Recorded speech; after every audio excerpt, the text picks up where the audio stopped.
The meeting's called to order. Everyone, please rise. And are there any special intentions? Councilman Wilmot. Yes, I'd just like to ask that everybody keep in their prayers. I had a close aunt that passed away this past week. So I ask that you please keep her in your thoughts. I had a, thank you, Al. This past week, I had a very close family member, an aunt who passed away, and we ask that you keep her and our family in your prayers. Thank you. Councilman Brannigan. Yes, I'd asked prayers for my dad. 12 days ago, he's got a brain bleed and basically doesn't know where he is. Been in the hospital, so if y'all could pray for him, I'd appreciate it. Thank you. I'd like to call up Councilmember-elect Dunn to lead us in the prayer.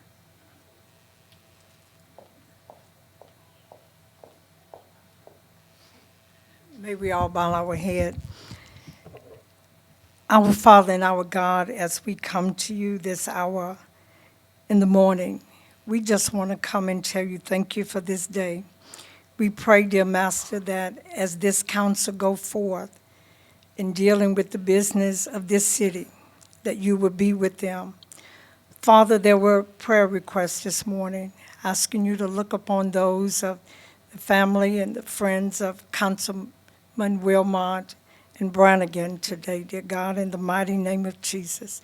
We pray, dear God, that you would touch them and touch their family, touch his father, touch their loved ones.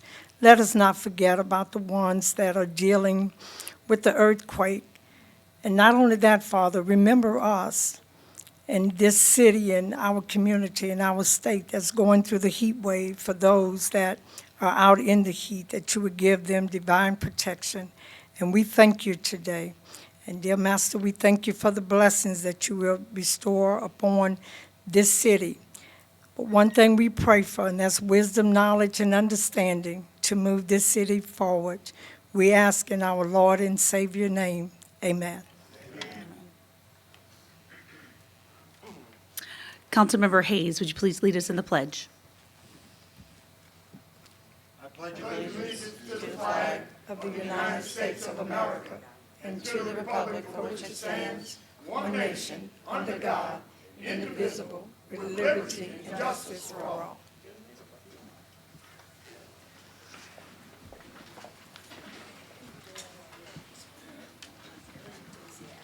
Madam Chairman, you have a quorum.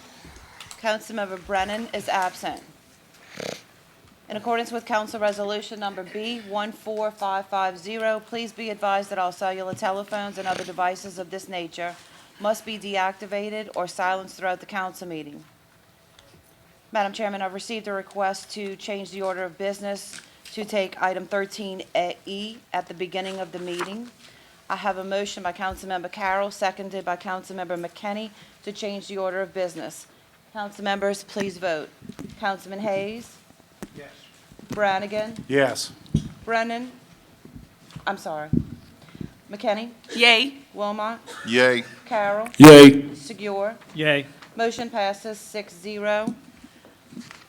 Item 13E is a resolution providing for an honorary designation along a portion of Kenner Avenue, beginning at the intersection of Fillmore Street and Kenner Avenue to the intersection of Fillmore Street and Kenner Avenue to the intersection of the east boundary of Williams Boulevard and Kenner Avenue to Arthur and Shirley Burton Way and other related matters. I have a motion by Councilmember Carroll, seconded by Councilmember Segura. Thank you. Attorney Shaw, would you please come up and give us an introduction on the legislation, please? Okay. Thank you, Councilman Carroll. We have, Councilman Carroll and I have been discussing, along with community members, honoring former Councilwoman Shirley Burton, who passed away. But we could not do that without also out honoring her husband. They were the many of first, and especially with us just recognizing Juneteenth. we didn't want this to go by without recognizing their achievements. So what I'm going to do is just read the whereases, because I think they're important for everyone to know the history of these two people and why it's important to recognize them and their achievements in the city of Kenner and for the community as a whole. So it says, whereas Shirley Gilbert Burton was a longtime resident of the city of Kenner, married to Arthur Burton for 69 years. Shirley was educated in Orleans Parish schools and eventually went on to graduate from Xavier University with an education degree and received her master's degree in early education from Tulane University. Whereas Arthur Burton was educated in Orleans and Jefferson Parish, and he eventually enrolled in Xavier to study pharmacy. Whereas after 1 year at Xavier, Arthur Burton enrolled in the United States Army from 1947 to 1949, where he was honorably discharged. Whereas Arthur Burton returned to Xavier University and graduated with honors from Xavier University with a degree in pharmacy in 1952. Whereas Arthur and Shirley began dating at Xavier and wed on July 6, 1953. Whereas Shirley spent 43 years as an elementary school teacher for several public schools in Orleans Parish. And whereas Arthur opened his pharmacy in Kenner at 2304 Kenner Avenue in 1952 and served as the local pharmacist and medical advisor to the community until 2000. Whereas Arthur Burton was the first African-American pharmacist and medical business owner in the on the East Bank of Jefferson Parish region. And whereas one of Shirley's greatest contributions to the community was being elected as the first woman to hold public office in the history of Kenner and the first African-American woman since Reconstruction to be elected to the Kenner City Council from 1979 to 1982, representing District 1. And I'll pause right here to say, I know that we had Mayor Mrs. Hooper. She was appointed, so Ms. Burton was the first elected woman for the city of Kenner. And whereas Shirley and Arthur, successful business owners in Kenner with Burton's Pharmacy and later Burton's Good News Center, was served also as a community center. And whereas Shirley Gilbert Burton passed away on April 12, 2022.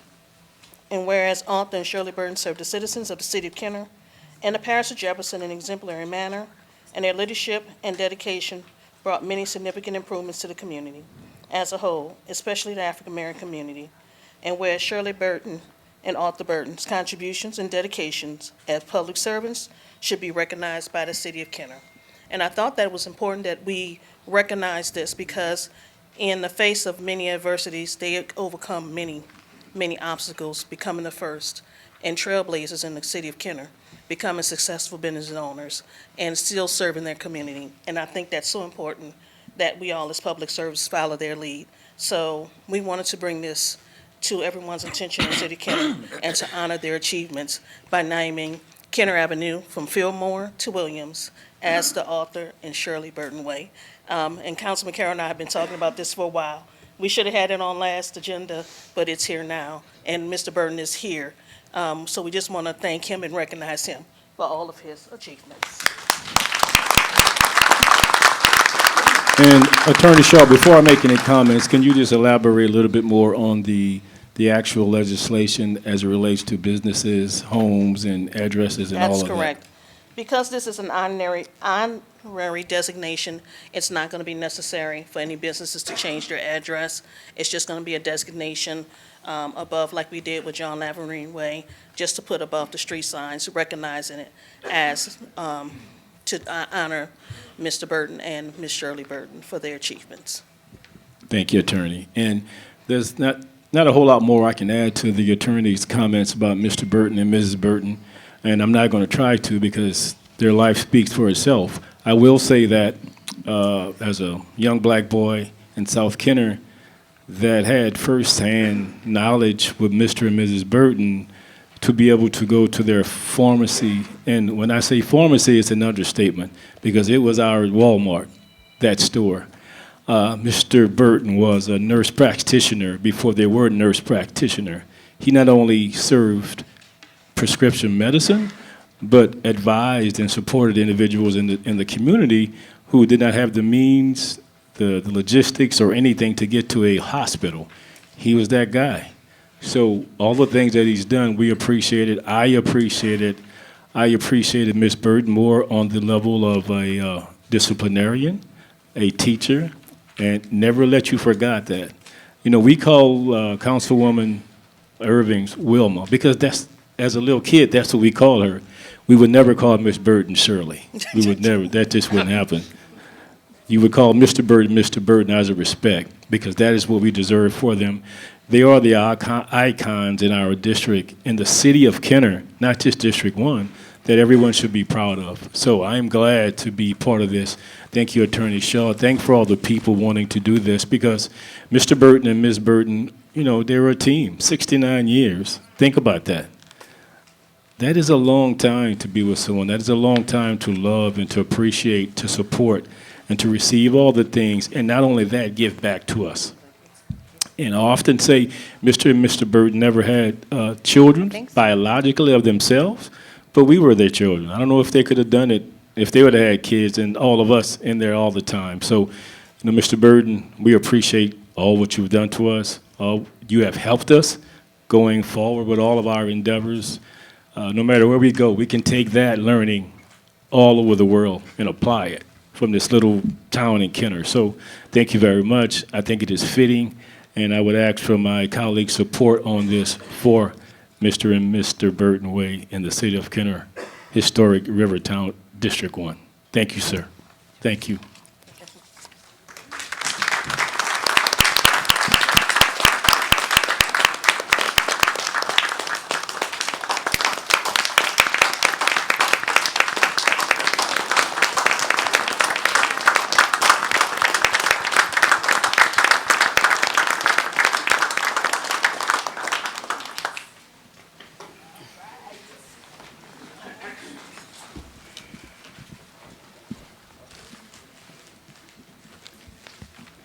Council members, please vote. Councilman McKinney? Yay. Wilmot? Yay. Carroll? Yay. Segura? Yay. Hayes? Yes. Brannigan? Yes. Motion passes 6-0.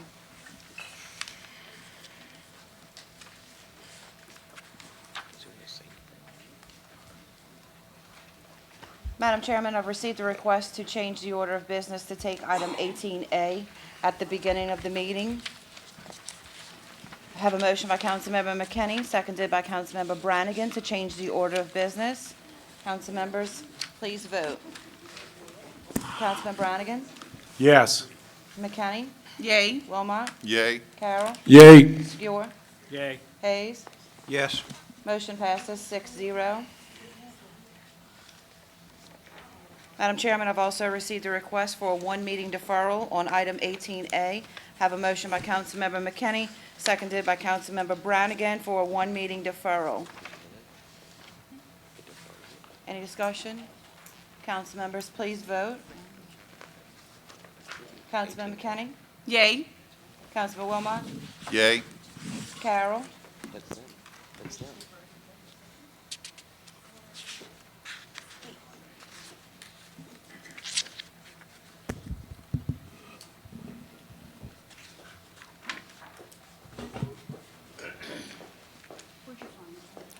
Yay.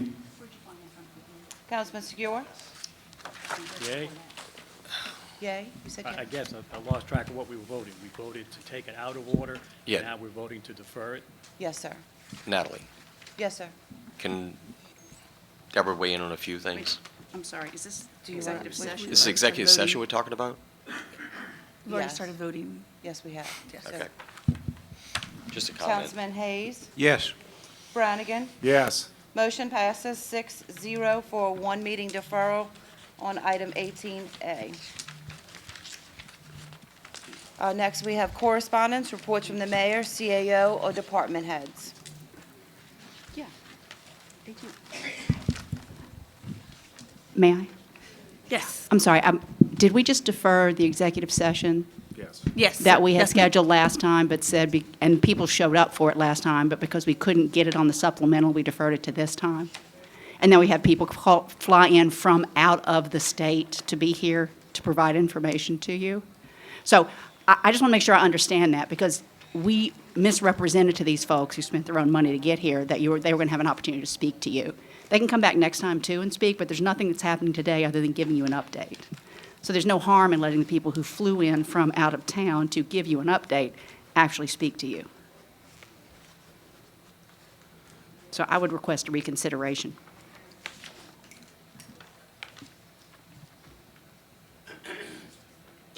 Had we known before right now, we could have let them know so they would not have traveled here for no reason. I think there's a level of courtesy perhaps that we could have provided to these folks. You're not voting on anything, you're simply letting them talk to you. I would need a motion or a I'll make a second. motion for reconsideration. I have a motion by Councilmember Segura to reconsider the one meeting deferral. No second, the motion fails. We're back on correspondence, reports from the mayor, CAO, and department heads.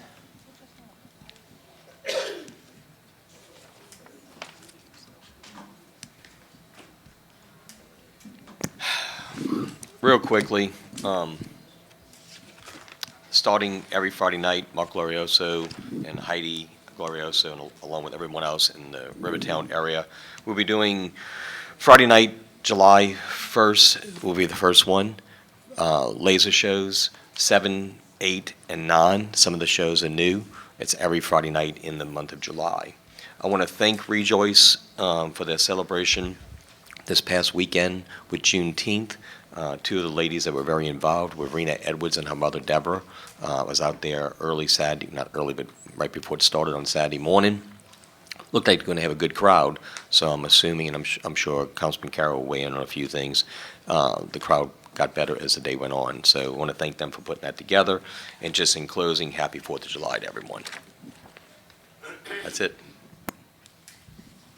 Under the consent agenda, I have item 1, approval of minutes, the regular council meeting of June 2nd, 2022. Item 2 is approval of alcoholic beverage permit applications. We have none. Item 3 is approval of bingo and public gathering applications. We have none. Item 4 is acceptance and rejection of bids requiring an expenditure of less than $5,000. We have none. Item 5 is change orders requiring an expenditure of less than $5,000. We have none. Item 6 is acceptance of committee findings for final passage. We have none. Item 7 is re-subdivision ordinances for final passage. We have none. I have a motion by Councilmember McKinney, seconded by Councilmember Wilmot for the consent agenda. Council members, please vote. Councilman Wilmot? Yay. Carroll? Yay. Segura? Yay. Hayes? Yes. Brannigan? Yes. McKinney? Yes. Motion passes 6-0. Under the public appearance agenda, we have item 8, public hearings for final passage. Item 8A is a public hearing regarding summary ordinance number 12,877, an ordinance amending the 2021-2022 operating and capital budgets to fund 2 part-time recreation department employees to assist at Mus Bertolino Playground and amending ordinance number 7549. I have a motion by Councilmember Brannigan, seconded by Councilmember McKinney, for a 1-meeting deferral. Council members, please vote. Councilman Carroll? Yay. Segura? Yay. Hayes? Yes. Brannigan? Yes. McKinney? Yay. Wilmot? Yay. Motion passes 6-0. Item 8B is a public hearing regarding summary ordinance number 13,013. An ordinance authorizing a public hearing and approving the proposed fiscal year 2022 annual action plan of the Community Development Block Grant CDBG program and the Home Investment Partnership Home Program Grant for the Community Development Department. I have a motion by Councilmember Carroll, seconded by Councilmember Hayes, to open a public hearing. Council members, please vote. Councilman Segura? Yay. Hayes? Yes. Brannigan? Yes. McKinney? Yay. Wilmot? Yay. Carroll? Yay. Motion passes 6-0. We're now in a public hearing. If there's anyone in the audience wishing to address the council, please come forward. Yes, Mr. Brown? Thank you, Madam President. Richard Brown, Sessions Lane in District 4.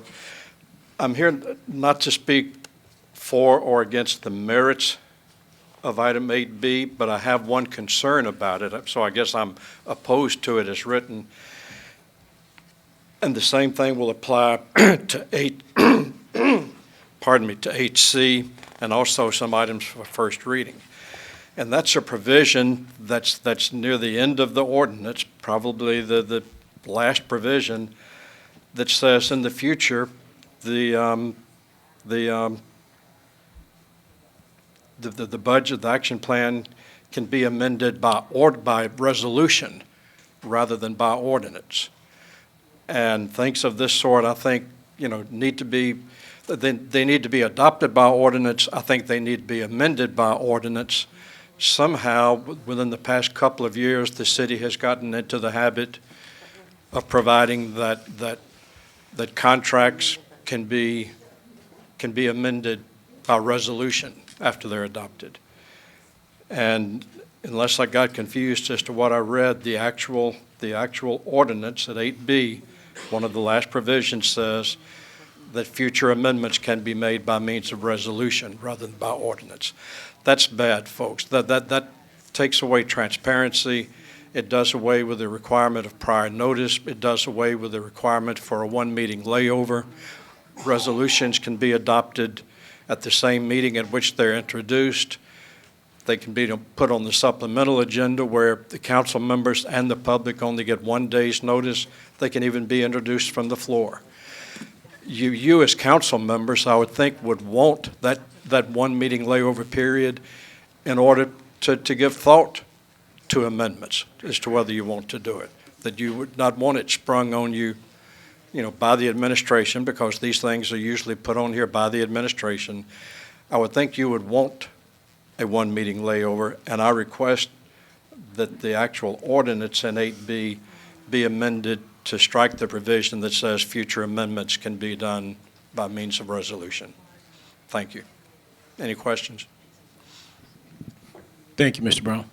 Thank you, Mr. Brown. I have a question. Yes, Councilman Wilmot. So, and I understand what you're saying, Mr. Brown, on this, and they do have, I went through some of the agenda for today, and we have others as well. You mentioned two, I believe, or three, and there's actually a lot more.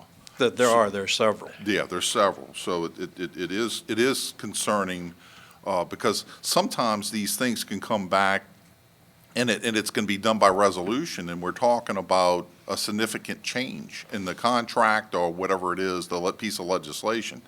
So I agree with you. We do need to look at these. We need to not let this be automatically written and proposed to the council. I think that we do need to have more transparency in a lot of these pieces of legislation. I don't know about this particular piece of legislation, and I know Ms. Shaw is behind you and she's going to comment on it in a minute, but some of this stuff we do need to look at, and it needs to be to where we add it during the council meeting if we do it at all. So that's my feelings on it. So thank you for drawing that to our attention. I think that's very important. Thank you. I appreciate that. And I had actually intended to call several of you folks, but just was busy with other things and let the time get away from me. So I really did intend to. I did get to talk to one council member about it. I intended to call several of you. But it's just a matter of transparency. And I think, some of these amendments are for over $100,000, but the charter requires any contracts of over $100,000 to have to be approved by ordinance. I would think any amendments to those contracts should also have to be by ordinance. But thank you, I appreciate it. Thank you, Mr. Brown. Ms. Shaw? Hi, thank you. And thank you, Mr. Brown, for coming. I would just want to let you know that I've been doing this since I've gotten back because I got authority from the previous legal staff that we could do it this way. And in regards to not speaking for all legislation, just for the legislation regarding federal funding, everything we do has to be noticed and put in the newspaper. So even this has been noticed and put in the newspaper. So there's not anything that we do as far as community development. And the reason that we do request resolutions is because we have to make sudden changes to make in accordance with HUD rules. Like when we had item, we got that money, we needed to do a resolution to affect that money immediately so that we could use it, because the finance director is not going to let me do it without a piece of paper that says I can authorize it. So there are some times that we do need it. Now, according to HUD rules and Jefferson Parish, which we're a consortium member, it requires that if we're going to do any amendments over 30%, and it's over $100,000 and it's a 30% change, we have to come before the council to let them know what we're doing. So there's a reason why we're doing in our public a citizen participation plan. We do let people know what's going on. So I'm only speaking to this legislation, Councilman Wilmot. I'm not speaking to how the council wants to do it as a whole, but that's why we do it for this particular and in the federal funding. So we have our guidelines in the city of Kenner, but we also abide by those rules in our consortium, the consolidated plan for the Jefferson Parish Home Consortium as a whole. So it's not my intention. In matter of fact, we accept written comments, and even with this piece of legislation today, we're accepting written comments after you guys, if you guys approve it, we're still accepting written comments. And if those comments come back and they're substantial, then at that point, I have to come back before you. So it just doesn't stop because you guys even approve it in these matters. Yes, Councilman Wilmot? Yes, Ms. Shaw. Thank Madam President. Ms. Shaw, just question, as far as that line that refers to having it by resolution as opposed to ordinance. Yes. On this particular piece of legislation, what is your feelings on it if we remove it? Do you prefer not to, or does it matter? I will say this, if you remove it and we come in on hurricane season and we get money, we're not going to be able to, we're going to have to, and I know people say, well, it's just another week layover, but that's another week that I can't help people. Okay, that's what, I want clarity on it. So Thank you. I mean, Thank you. I'm not, I just know the needs that we have. And like I said, I know that even after you accept these, even if you approve this piece of legislation today, my office is still accepting written comments. So even if we got comments, and if the comments are deemed substantial, I have to come back to you to say, even though you adopted this, because we had comments that came in, then we have to come back to you. So it doesn't stop just because you guys adopted. It has to go through the written comments because that's a part of HUD's citizen participation plan. Thank you. Okay? Yes, Councilman Carroll? Thank you, Mr. President. Thank you, Attorney Shaw. And just so, like we all want to make sure that we are all definitely transparent with everything that we do. And I just want to make sure I have the right understanding. Thank you, Mr. Brown, for bringing that up. And we obviously want to always be transparent into what all we do. Yeah. And from that one word from ordinance and resolution, so my understanding is if it stays as a resolution, it is still required by the department if it meets certain thresholds, 30% or over $100,000, you have to physically come here to the council. Besides putting it on notice, you have to physically, you just can't not say anything. Right. You have to come to the council and explain it. And you'll see that with 8C, because we're taking money from one activity that we didn't do, but we're zeroing out that activity and putting in money in another activity, because it exceeded the 30% threshold, we're back before you. So I'm bringing these back before you, so it's not something that we're just doing, in a vacuum. We're bringing it back. And the same thing with this. Even if you adopt it today, I still have written comments that I haven't received, and that's in the notices that go out, what days that we accept in written comments. So the rule will be, every time it meets those thresholds, a physical person will come up and explain the changes. Yes, because that's a part of the consolidated rule. When the mayor signs off, it says that they're going to abide by all of the rules. That's one of the rules, because that's in the consolidated plan. If it's under 100,000, it's 50% change. But if it's over 100,000, it's a lower threshold. It's a 30% change, and we have to come to the council to make those changes. So time it doesn't meet those threshold amounts, we're going to be coming back before you to let you know how we're moving the money. Yes. Well, that's good to know, because I'm comfortable with the fact, and I want to thank Mr. Brown for bringing this to our attention, but now I'm comfortable that either a resolution or an ordinance, if it meets certain threshold, one, is noticed, and two, it will always come back to the council with any changes, or even if the public have any changes.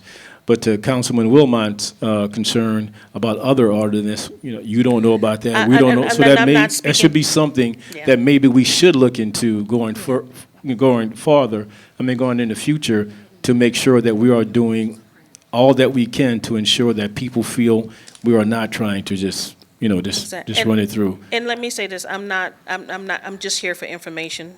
I just know how we work and what we do. But like I said, if you would change it to ordinance, I would be okay. I would be fine with that. I don't have an objection to it. What I'm saying is I just know how things work, and it would just cause us longer delays to do things that we need to do.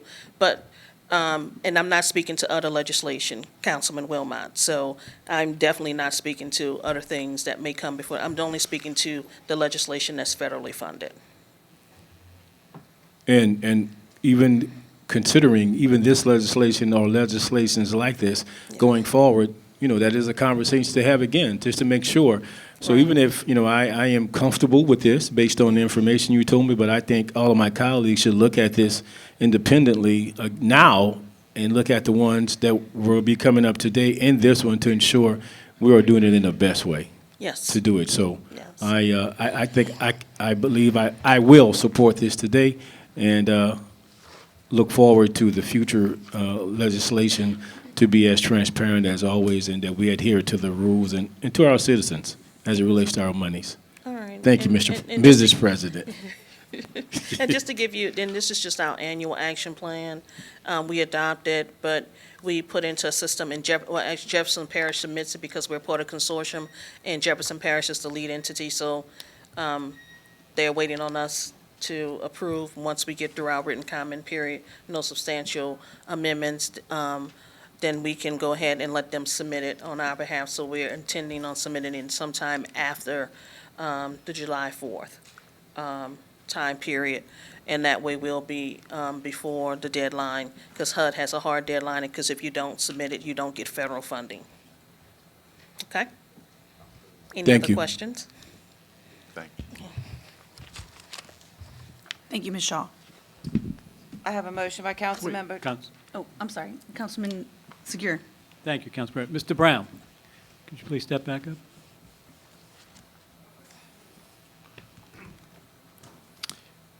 After you've heard this explanation, does that resolve your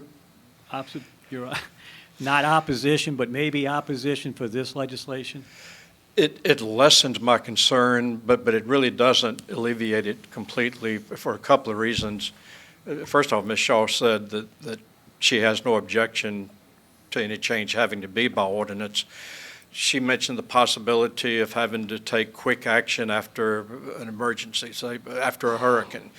But the council has the authority to have special council meetings, emergency council meetings, to adopt emergency ordinances. You have the ability already under the charter to deal with emergencies. I do understand in this particular case, this may be a little different. She said that their rules would require her to come back before the council anyway. Well, whether she comes or not, even if it's being done by resolution, it's got to be on the agenda. I guess nobody needs to appear. A council member can move the adoption of it, and she would not need to appear. But I appreciate your question, Councilman. I do understand this particular item is different from those approving contracts, but yet I still think that any significant changes ought to have to be made by ordinance, not by resolution. It's a matter of transparency and giving everybody adequate notice, mostly giving you folks as council members adequate notice to look at what's being done. Okay, well, thank you. Thank 'cause you. I do have that concern too, but that'll be for the future council to bring forth and put forth.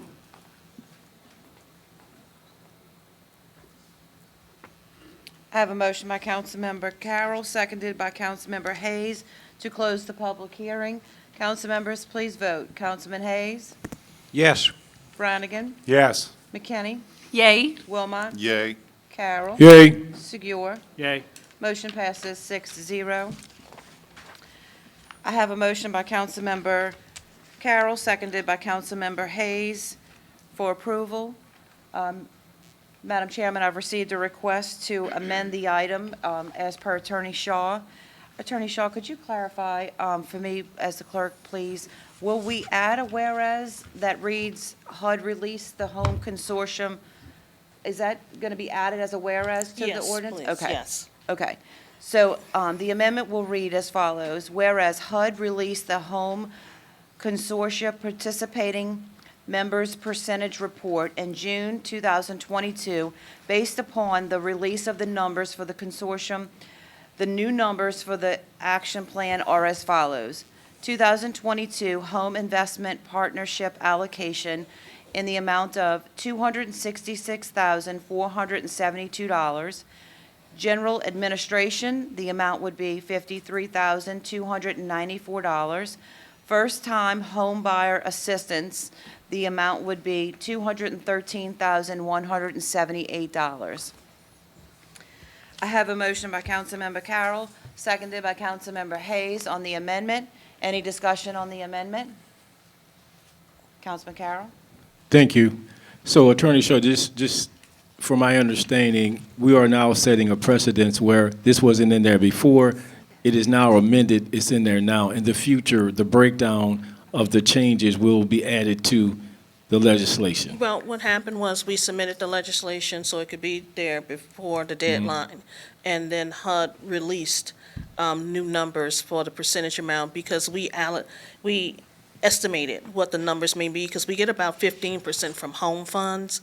But when we got the actual number from HUD, it changed our number, Jefferson Parish's number, and St. Charles' number. So we want to have the correct number in the legislation, and that's why we requested the amendment. So even going forward, we can put in our estimate, put it in on the Yeah, we legislation. put the estimate in, and this is And the then actual when number. it changes, we will physically change the numbers each and every time. When the Yes. numbers, when we get the exact numbers as opposed to our estimate. Right, because we had an estimate, but like I said, we put, when we got the actual number, we wanted the actual number to be reflected in the legislation. And going forward, that's going to be our position going forward. Yes, as soon as HUD gives us the numbers, we're going to be doing that, yes. Thank you. Okay. Thank you, Madam Chair. Thank you, Mrs. President. Thank you, Councilman. Council members, on the amendment, please vote. Councilman Brannigan? Yes. McKinney? Yay. Wilmot? Yay. Carroll? Yay. Segura? Yay. Hayes? Yes. Motion passes 6-0. On the motion to approve as amended, item 8B. Councilman McKinney? Yay. Wilmot? Yay. Carroll? Yay. Segura? Yay. Hayes? Yes. Brannigan? Yes. Motion passes 6-0. Item 8C is a public hearing regarding a resolution authorizing a public hearing and ratifying Amendment Number 3 to the fiscal year 2021 Annual Action Plan of the Community Development Block Grant CDBG Program for the Community Development Department. I have a motion by Councilmember Carroll, seconded by Councilmember Wilmot, to open your public hearing. Council members, please vote. Councilman McKinney? Yay. Wilmot? Yay. Carroll? Yay. Segura? Yay. Hayes? Yes. Brannigan? Yes. Motion passes 6-0. We're now in a public hearing. Mr. Brown? Thank you, Madam President. I have the same concern and objection to this item as I did the previous one. I do not object to the merits of the ordinance, but I object to the language in the ordinance at the very bottom that says future amendments can be done by resolution. That this particular amendment is being done by ordinance, which is the way they should be. This is an amendment, and it's being done by ordinance. But if you adopt this as written, it won't have to be done this way anymore. They can be done by resolution introduced on the supplemental agenda the day before the council meeting. I just think that changes like this should be by ordinance rather than by resolution. And I would request that the ordinance be amended to strike the language about amending it by resolution in the future. Thank you. Thank you, Mr. Brown. Thank you, Mr. Brown. And again, I'd like to renew my same decision. Like I said, that we were given approval to do this by the legal department. But also, this is to demonstrate that because the changes were a certain amount, because we took one category, we had $10,000 for our after-school program. We normally handle it at the MLK. We could not hold that program there. So in an effort to get our funding spent with HUD, we reallocated money where we did streets with that money. So this is to move money to make sure we spend it and spend it wisely. I want to say as of April 30th, 2022, we have April 30th of every fiscal year, we have a deadline to show HUD that we are correctly spending our money. We met our deadline, and we have spent enough money that we didn't have any problems with HUD, and HUD didn't have to get us any notices. So by doing this, by moving money around to make sure we spend it, and we spend it wisely, we were able to meet our deadline. So this is a thing of moving money around. So when you see these documents, they're fluid in nature. They're going to be coming back to you for you to also see how we're moving the money around. Like I said, we're moving, because we're zeroing out that activity, because we couldn't have it. MLK, of course, was damaged by Hurricane Ida, and we're moving that money. We were able to, like I said, complete an activity for the citizens and not loosen the funding and be responsible with spending that federal funding. Yes, Councilman. So I'm just going to go back to what we said we were talking about before. Your question about any quorums about changing it from resolution to ordinance. You don't have a dog in a fight to say that is something. And Councilman Wilmot, respect this answer. I'm just here for information. I'm not here to oppose anyone. He knows that from the Capitol.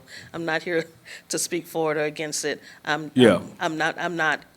I'm just here for information on this piece of legislation. Oh, yes, that's why we got Mr. Brown and Mr. Al here to do that part. That's for sure, and ourselves. But could we amend that today from resolution to ordinance? Would that change the projection of what we were trying to do?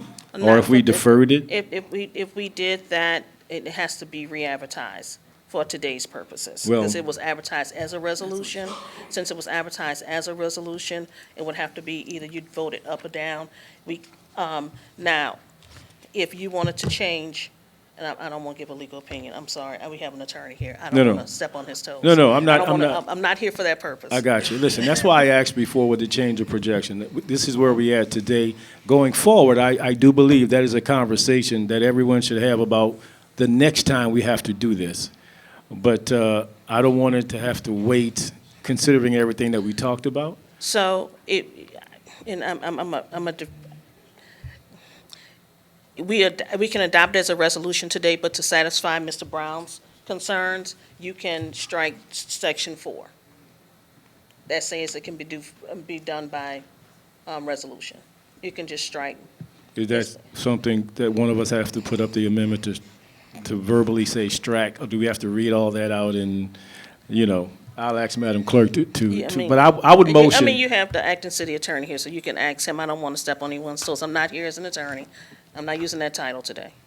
Yeah, that's what your endeavor always tell me, all the time. That's right. But the attorney, since, I apologize for acting like you're not in the building, but now, if you want to opine on anything, please do, sir.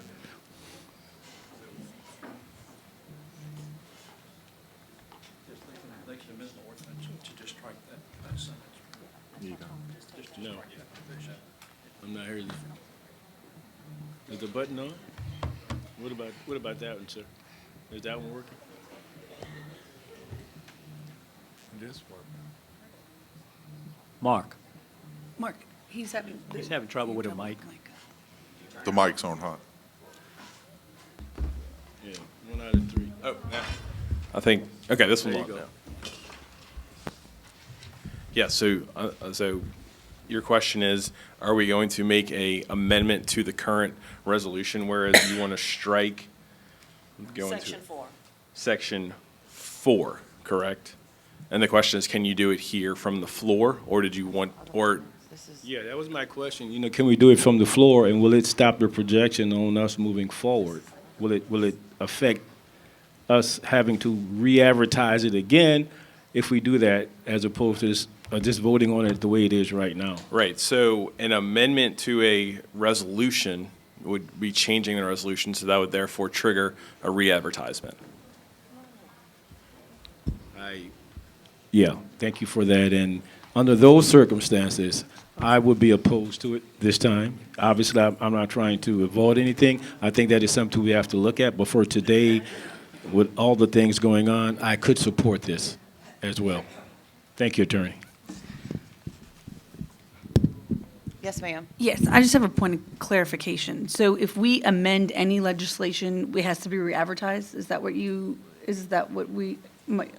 No, I apologize if I misspoke. So we're looking at 8C, which is a resolution, correct? And this is Correct. a resolution, this one is It is a not resolution. tied to a previous amendment. Meaning, I'm just trying to track the progression of. Well, of- it's tied to a previous ordinance. It's tied to a previous ordinance. This is a Correct. resolution, correct. So we're just making changes to this resolution. We're not going back to the first ordinance. Correct. We would just be eliminating the fact that any further amendments would be by resolution as opposed to by ordinance. Yes, so, and I apologize if I misspoke. So if we're making a change to just the resolution, not to the original ordinance, that can be done here from the floor. If we were trying to go back to the original ordinance, that is what would require the notice, the re-advertisement. Okay. Does that make sense? I apologize if I. Yes, I mean, because we make amendments all the time. to Correct. things in Yeah, front of and us, I apologize. so I was clarify. looking at, I have him on here. I was looking at the actual ordinance and not your resolution. So, yes, if you want to make a change to a resolution, that can be done from here. Okay, but if we, like the previous one, we had an ordinance, we could have eliminated that. Would we have had to re-advertise if we eliminated section 4? You would be making a change to the resolution, so that could have been done as well. Okay, well, the previous one was an ordinance, so we can make a change to an ordinance. And the ordinance would need to be re-advertised. So if we make any changes to any ordinance, I'm referring to the previous ordinance that we just voted on. So like if we wanted to vote on that ordinance at that time, would we have been able to amend it? No, that is where you would do the deferral and re-advertisement to your ordinance. Okay, thank you. Yeah. Yes, Councilman Brannigan. We have amended ordinances in the last 4 years. So you're saying that we can't amend an ordinance, it has to be re-advertised? So we got an ordinance on the agenda. If we want to change something in it, we can't do that at this meeting? Well, It's got to be re-advertised? Well, it depends on what the ordinance is for and what the ordinance is allocating. And I'm just step in just real quick. I think if you're making any substantive changes to the ordinance that changes what you're doing, then yes, you would have to re-advertise. But just making, I don't think he's saying all amendments. Just if you make any substantive changes to that ordinance. Correct. And that changes the ordinance itself, I think you would have to re-advertise, but not for something that you're just striking some language within it. So you're amending it, but it's not a substantive change to it, especially for this piece of legislation. Let me go back to this piece of legislation. Okay. All you're taking out is saying, so from now on, instead of doing resolutions, I'll be doing ordinances to advertise this and bring it back before you. That's all this is doing by taking the language out. So it does not. You can make amendments to ordinance. You can make amendments as long as it's not substantive in nature, okay? Okay, And I'll so- give you an example, okay, so we had a house, and Councilman Will might remember this, at the Capitol, we had a bill, it was against abortion, I think, which is appropriate today since we had the Roe v. Wade out. But someone added an amendment that says, well, we're gonna take away, executions. That wasn't germane to the bill. So you just can't make amendments and make them substantive changes to those amendments, okay? So it has to be germane to the bill. So you can make amendments as long as they're germane to the bill. Is that, Yes. Okay. No, I agree with that. I agree with that statement. okay. All right, so my question, Tamithia, by making this change, does this have any adverse effect on your process? What No, you're doing? it does not. It Okay. does not. Okay, I don't because have we an wanna objection mess to it. anybody up down the future. That's in the future, so it doesn't mess up any of the funds that are being distributed and stuff like that. Not for this one, because this Okay. is another year, but, for the other one, because that's going to be our current year coming up. Okay. So for this one, Okay. I don't have any objections, no. Okay, Okay. thank you. All right. Thank you, Madam President. I have a motion by Councilmember Carroll, seconded by Whoa. Councilmember, Ms. Alessandro. oh, I'm sorry. Yes. Hi, Stacy Alessandro, 4th District. This was very confusing. I mean, we got a yes, a no, a yes. But after listening to what Ms. Shaw said, I think I'm perfectly clear now, just to make sure that y'all can strike this right now, that last paragraph, it won't affect anything. So having cleared that up, I am in favor of striking it. I echo what Mr. Brown said. Ms. Shaw said she has no objection, and my main objection to doing it by resolution instead of ordinance in the future is that resolutions don't call for public comment to come up here. You just kind of have to know that you can come up here and do it, whereas ordinance, y'all officially call for the public to come up here and speak. So that is an important distinction, and that's my main concern. So I really hope that y'all do go ahead and strike that. Thank you. Thank you. Thank you. I do want to clarify, this is a resolution, and we did have a public hearing for it, correct, Nana? All of my resolutions, even though they're resolutions, I'll put all of them for public hearings. I just want to lay all your concerns, Stacy. Everyone that I brought forward has a public hearing attached to it. So I can't speak for someone that may be behind me, but I will bring mine as a public hearing so people can come up and speak on them. And that's a part of our public citizen participation plan, which is with HUD. That has nothing to do with the rules here. That's HUD that says that I have to do that, so. And Ms. Shaw, I guess the only clarification is if it's by ordinance, it has a more layover, and if it's by resolution, it doesn't have that required layover. So that's the difference, That's the correct? only difference. That's Okay. correct. Thank you, Attorney. All right, thank you. And Madam Clerk, just so if you can read the part that we're taking out, Okay, let me, so everybody Is there know what we're amendments? talking about, because Do you I've want me to do forgotten the about it. amendment?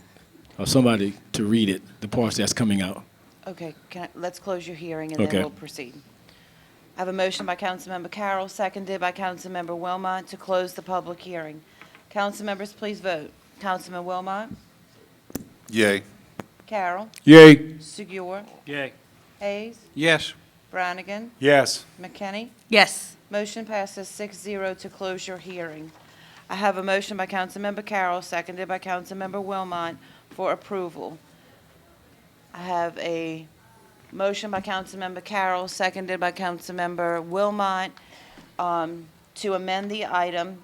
And what we would do is we would delete Section 4, which reads that any further amendments to the fiscal year 2021-2022 operating budget may be approved by resolution, and we will renumber Section 5 to 4, Section 6 to 5.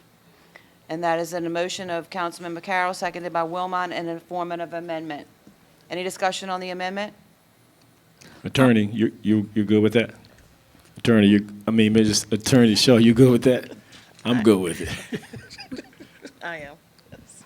Seeing no discussion, oh, Councilman. I do have a question. So if we remove that, should we not amend it to say to maybe approve by ordinance? Should we not, is it assumed that if they You're don't have adopting it by anything in there? resolution today. Right. You're keeping that, but Right. for future, it'll be by ordinance. That's why Okay. you're deleting, you're Right, deleting okay. that language. So you're adopting it by by resolution today. So you're adopting it as it is by resolution, but any future amendments to this particular fiscal year will be bought by ordinance. Okay. And That's all this. And that's just assumed because we're not directly stating it in there because that's how. Well, you're gonna say it. yeah, you're removing it, so it, So you have to do it by Yeah. ordinance. Okay, thank you. Just clarification. Sure. Council members, please vote on the amendment. Councilman McKinney? Yay. Wilmot? Yay. Carroll? Yay. Sugiur? Yay. Hayes? Yes. Brannigan? Yes. Motion passes 6-0. To approve the resolution as amended on item 8C. Council members, please vote. Councilman Wilmot? Yay. Carroll? Yay. Sugiur? Yay. Hayes? Yes. Brannigan? Yes. McKinney? Yay. Motion passes 6-0. Item 9 is ordinances for the sale, purchase, transfer, lease, and/or alienation of a movable property. We have none. Item 10 is opening of bids. We have none. Item 11 is reclassification of zoning for final passage. We have none. Item 12 is other ordinances for final passage. We have none. Item 13 is resolutions and motions by council members. Item 13A is a resolution electing a Kenner City Council President and Vice President effective July 1st, 2022. I have a motion by Councilmember Wilmot, seconded by Councilmember Carroll. Any discussion? Seeing none, council members, please vote. Councilman Carroll? Yay. Segura? Yay. Hayes? Yes. Brannigan? Yes. McKinney? Yay. Wilmot? Yay. Motion passes 6-0. Item 13B is a resolution temporarily suspending Council Rule Number 7 to relocate the Kenner City Council meetings to the Macy's Building at 1401 West Esplanade Avenue, Kenner, Louisiana, for one additional month of the calendar year 2022. I have a motion by Councilmember Hayes, seconded by Councilmember McKinney. We have someone in the audience wishing to address the council. Mr. Morella? Al Morella, 4260 East Loyola Drive, 5th District, 50 years. Being as we have no other place to go, I'll have to support this resolution. But I want to say this, I got some comments about this resolution. Okay, first of all, an article in the Time-Picayune Advocate about 2 weeks ago was talking about the sale, the possible sale of the mall being negotiated by the city of Kenner. And in that article, everything surrounded the $60,000 a month that we're paying for this space. And some of that article even stated that the potential buyers liked having us as a tenant in here because they was going to use that money to reconfigure the mall if it was sold and repurpose it with that with our money. Yesterday, I had an opportunity to tour the buildings at 1801 Williams Boulevard. Now, Building C and our council chamber, no, it's not inhabitable right now, but it could have been up and running months ago from what I saw yesterday. And based on what I saw yesterday, I got the floor right now, Councilman Brannigan. When I'm done talking, you can talk. Okay. Okay. Now, I'm Not going to say trying to this cut to in. you. From what I saw yesterday and that article I read in the paper, I believe there's some stonewalling going on here. I believe there's some stalling with this whole thing going on here. And I can tell you something right now. I'm going to repeat it. We don't have to be in here. I believe those buildings could have been up running months ago. And that's all I have to say on this issue. Anybody got any comments? And I'll tell you what, I'd like to invite the mayor to respond to this right now and elaborate on this some more. Or you first, Councilman Brannigan, since you're so eager to talk. That's all I have to say. Anybody else got any comments, any questions? Thank you. Thank you, Mr. Morella. Councilman Brannigan? Well, I'd like to know who let you into the buildings because we were told that we couldn't go in the building. So I'd like to know who let you into the building. Ask Ms. Foshi. You were told you could not go into the building without an escort, and he did not go into the building without an escort, nor did whoever else was in there. There were other people in there when you went, Mr. Morella. It wasn't just you? Yes, ma'am. Okay. So anyone can go in I with was an escort. escorted. You cannot go in there, just try to swipe and go in. But yes, with an escort, you can go in. We cannot, Building A, we've been suggested that you don't spend time in Building A. The last person who went in there to box something up said their skin broke out, caught red, whatever. So we're not even sending our staff in there anymore to box things up. But yes, anybody who wants to go take a look, have a look. I think you've actually been on a tour with us to some of those buildings, Councilman Brannigan. I'm not sure which ones you went to, but any council member who wants to see any building can go with an escort. Well, the way I understood it from the past is that, we had to have an escort in the building and that it was dangerous. And I don't think allowing the general public to go into a building is something that should be done. That's ridiculous. And, Mr. Morella, the mall, they would love to have us here at $60,000 a month. That's what I They just would said. love that. That's what I just said. And one more thing, Councilman, I got any time left, Councilwoman McKinney? Yeah. Yes. And one more thing, Councilman Brannigan, to respond to your comments. Don't forget who owns those buildings. The taxpayers of this city own those buildings, and Ms. Foshi stated that if we have an escort, and I'm sure she may, Ms. Fulcher, did you make this perfectly clear to the council and the members of this administration that they could go in with an escort? I believe we've done that in the past. You're the most recent request, Mr. Al. There have been months before anybody asked anything recently. Okay, but- just don't nobody in this chamber forget who owns those buildings. Thank you, Mr. Anybody Morella. else? Thank you, Mr. Morella. Yes, Councilman Brannigan. Mr. Morella, I do know who owns the buildings, it's taxpayers of the city of Kenner. I know that, and you know what? When we're Mr. Morales. told that you have to have a escort to go in the building, it's never been mentioned that the general public could line up and go tour the buildings. Thank you, Councilman Brannigan. Please state your name. My name is Ryan Nugent, District 4 here in Kenner. I hadn't actually planned to speak on this issue today, but since Ms. Morella brought it up, I'm actually in support of this proposal for the Macy's building, or to continue to extend that lease for a little bit longer. You know, if you're actually familiar with Class A and Class B office spaces in the market, $60,000 a month may sound like a lot, but given the square footage of this building, it's, again, not exactly as outrageous as it sounds. As I understand, and as was mentioned in that same article, there's the possibility of getting a large portion of those funds reimbursed by FEMA. And more to the point, we don't really have a good alternative at present, regardless of what should have been done and could have been done. Our old buildings are not habitable. One of the other options is the Pontchartrain Center, but that means giving up on revenue. Maybe we could rent a space in the old airport, but we'd still be paying rent there, presumably. So we have an opportunity here to bring in, you know, a new owner that could potentially bring this property back into commerce rather than having it sit derelict potentially for years. And I don't know too much about this potential buyer, but what I do know is they don't have the reputation that the current owners have for buying these types of properties and allowing them to continue to deteriorate. So that's it. Thank you. Thank you. Thank you. Ms. Alessandro? Stacy Alessandro, 4th District. The previous gentleman, he did make some good points, some that I agree with, but I want to remind you guys that every time somebody comes up here and says that, you know, FEMA can reimburse us, will, might, it is all completely up in the air right now. And we cannot really make any solid projections on issues unless we know for sure that things are going to be reimbursed. But yes, $60,000 for a building of this size is probably correct, but we don't need a building this size. So $60,000 a month for us as a little city of Kenner is a tremendous amount of money if it winds up not being reimbursed.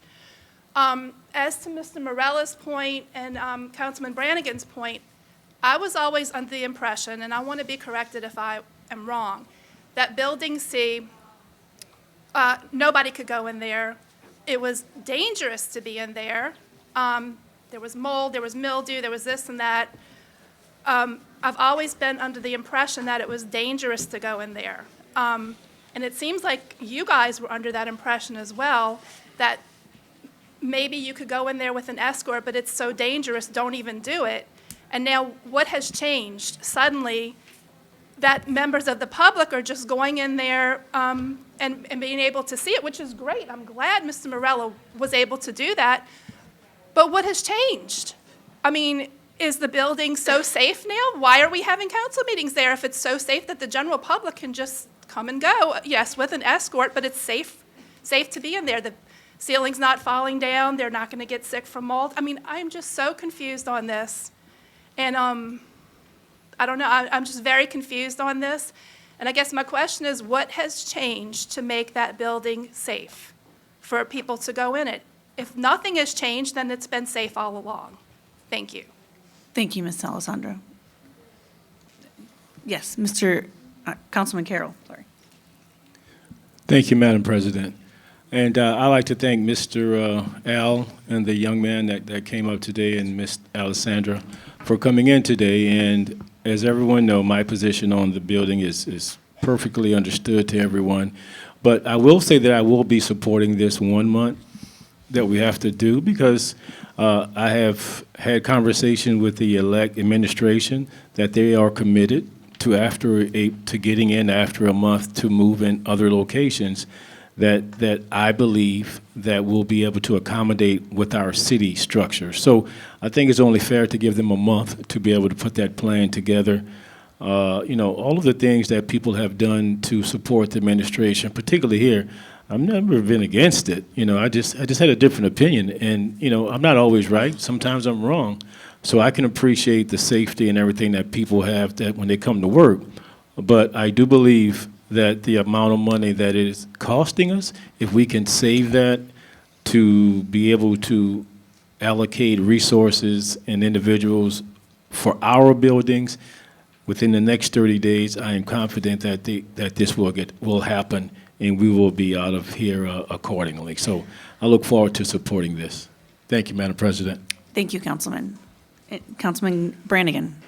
Mr. Morella, I will be supporting this legislation because we don't have a choice. We are stuck here, okay? This was the only option that we had. Maybe. The new administration will handle this effective July 1st. Thank you, Councilman. Council members, please vote. Councilman Segura? Yay. Hayes? Yes. Brannigan? Yes. McKinney? Yay. Wilmot? Yay. Carroll? Yay. Motion passes 6-0. Item 13C is a resolution ratifying the appointment of Paula M. Robinson to the City of Kenner Civil Service Board in accordance with Section 8.02A7 of the Charter of the City of Kenner. Have a motion by Councilmember Segura, seconded by Councilmember Hayes. Any discussion? Seeing none, council members, please vote. Councilman Hayes? Yes. Brannigan? Yes. McKinney? Yay. Wilmot? Yay. Carroll? Yay. Segura? Yay. Motion passes 6-0. Item 13D is a resolution appointing Miss Peggy Mendoza as a member of the City of Kenner Planning and Zoning Commission. Have a motion by Councilmember McKinney, seconded by Councilmember Brannigan. Yes, I'm putting forth this legislation as my representative for the Planning and Zoning Commission has stepped down. So I was able to locate and get a recommendation from Ms. Peggy Mendoza. I think she's going to be a great fit for the Planning and Zoning Commission. She is a Kenner resident and has extensive business knowledge, and I think she'll be a great addition, as I said. So, thank you. Yeah, Councilman Brannigan. Yes, on the Planning and Zoning Board, I'm retaining my appointee, who I didn't appoint. I think she was appointed by Maria DeFrancis when she was the District 4 council person, and her name is Rita Bazoo, so she's staying in the planning. She requested to do that when I talked to her.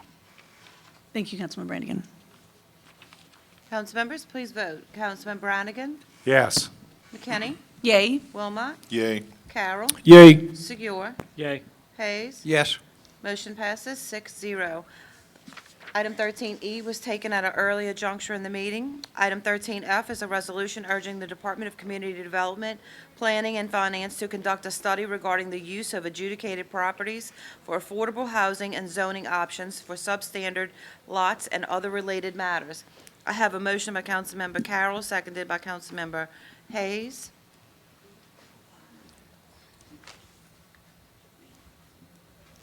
I believe Ms. Tamithia Shaw. Ms. Shaw, Is would you? here? Yes. Good afternoon. In one of our previous meetings, Councilman Carroll discussed, helping people who have the blighted homes and how we could help them.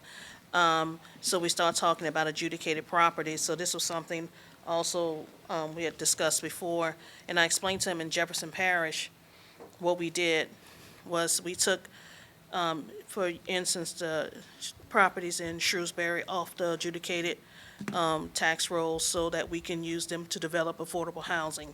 So as I was leaving, that was going to be the plan for those properties in that area, because we were working with Auctioner, one of the biggest employers, of course, in the area, to see how we can make sure people could live there and be able to get to work.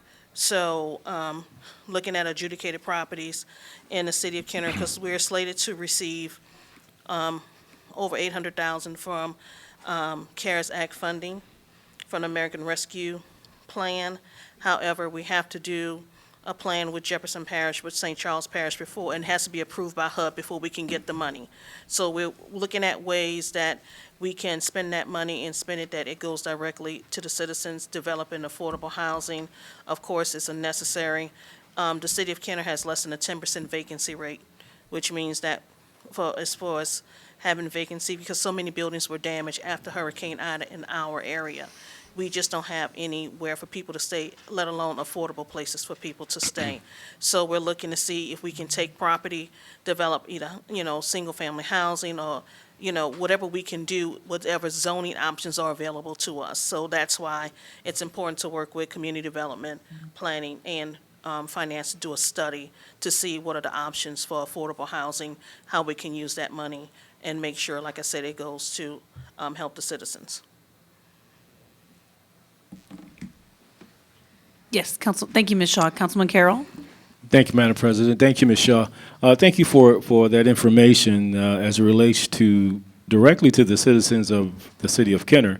I'd like to also thank Ms. Fauché and the mayor because, early on we talked about trying to do something to support the families, and sometimes we're talking about 1, 2, 3 generations that have owned a home, and for whatever reason, it has deteriorated, and the next move is we have to tear it down.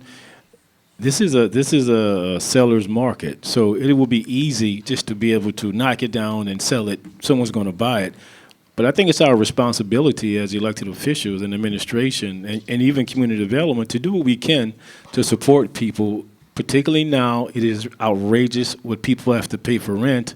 It would be outrageous if a private person bought it. The rent would be in that level. So for us to be able to work with community development, work with Jefferson Parish, work with the administration to come up with something where we can do something to give people opportunities. And everybody's going to have a dog in this fight to do something, but at least we are giving people opportunities as opposed to them realizing that at their present time, their present funding, they just can't do it. Yeah. But to develop a plan, I think, is what is important for the numbers in the city of Kenner. It affects our tax base. It affects our families, our children. So this is what we have to do. And thank you for championing this, and thank the mayor and thank Ms. Fauché to always understand that was our job. That what we need to do. So we just need to put it in place to be able to support the citizens of Kenner. And this is just one of the options, like I said, looking at that for developing, and like I said, for those people who come and, they have family matters. A lot of our times, we have people who haven't done successions. You have unopened successions back 4 and 5 generations. We've been working with Southeast Louisiana Legal Services. We actually hosted them at a table at a senior luncheon for Councilman Lee to come and give information. They have a grant from Appleseed and Southern University Law Center. They're working together to give people who are eligible so they can make sure their successions are open, because a lot of times when we have these properties that are going to disrepair because successions haven't done, and it's determining whose responsibility. Also would make it easier on those who are in code enforcement. If there's a succession done, we can actually name those people instead of having an unopened succession and trying to see who's going to come forward and trying to serve many people, especially when we have to do our Mennonite notices. We're sending it to 300 people, whereas if we had a succession, it might be 3 people. So we also offering that service too with them, and they're all supposed to be coming to the city of Kenner to do. So we're trying to do everything to help people get into homes and to stay in homes. And that's the basic premise of what we do here in community development. Thank you. I have one more question. So in terms of the study, is this going to be a study that is by the departments? It's not going to be an outside So it's study. not outsourced, so it's not costing any additional funds? No. Okay, great, thank you. Thank you, Attorney. Thank you, Madam President. Council members, please vote. Councilmember Kenny? Yay? Wilmot? Yay. Carroll? Yay. Segur? Yay. Hayes? Yes. Brannigan? Yes. Motion passes 6-0. Item 13G is a resolution temporarily suspending Council Rule Number 11 of the Rules of Organization, Business, Order, and Procedure of the Council of the City of Kenner and rescheduling the Kenner City Council agenda deadline to Tuesday, July 5th, 2022 at noon for the council meeting of July 7th, 2022. Have a motion by Councilmember Brannigan, seconded by Councilmember Wilmot. Council members, please vote. Councilman McKinney? Yay. Wilmot? Yay. Carroll? Yay. Segur? Yay. Hayes? Yes. Brannigan? Yes. Motion passes 6-0. Item 14 is items removed from the consent agenda. I have none. Item 15 is acceptance of contracts and similar matters approved by the mayor. Item 15A is summary ordinance number 12,998, an ordinance ratifying the emergency repair of the 24th and Delaware Lift Station, pump number 2, by Fluid Process and Pumps, LLC, in the amount of $26,816 for the Department of Wastewater. Have a motion by Councilmember Hayes, seconded by Councilmember Carroll. Is someone in the audience? And Councilman Brannigan has his hand up as well. I'll let the public speak and then you can respond. Al Yes. Morella, 4260 East Loyola Drive, 5th District, 50 years. I'm sorry I asked this question at the last meeting, but I want to ask it again, and this will cover all of these ordinances concerning our drainage department.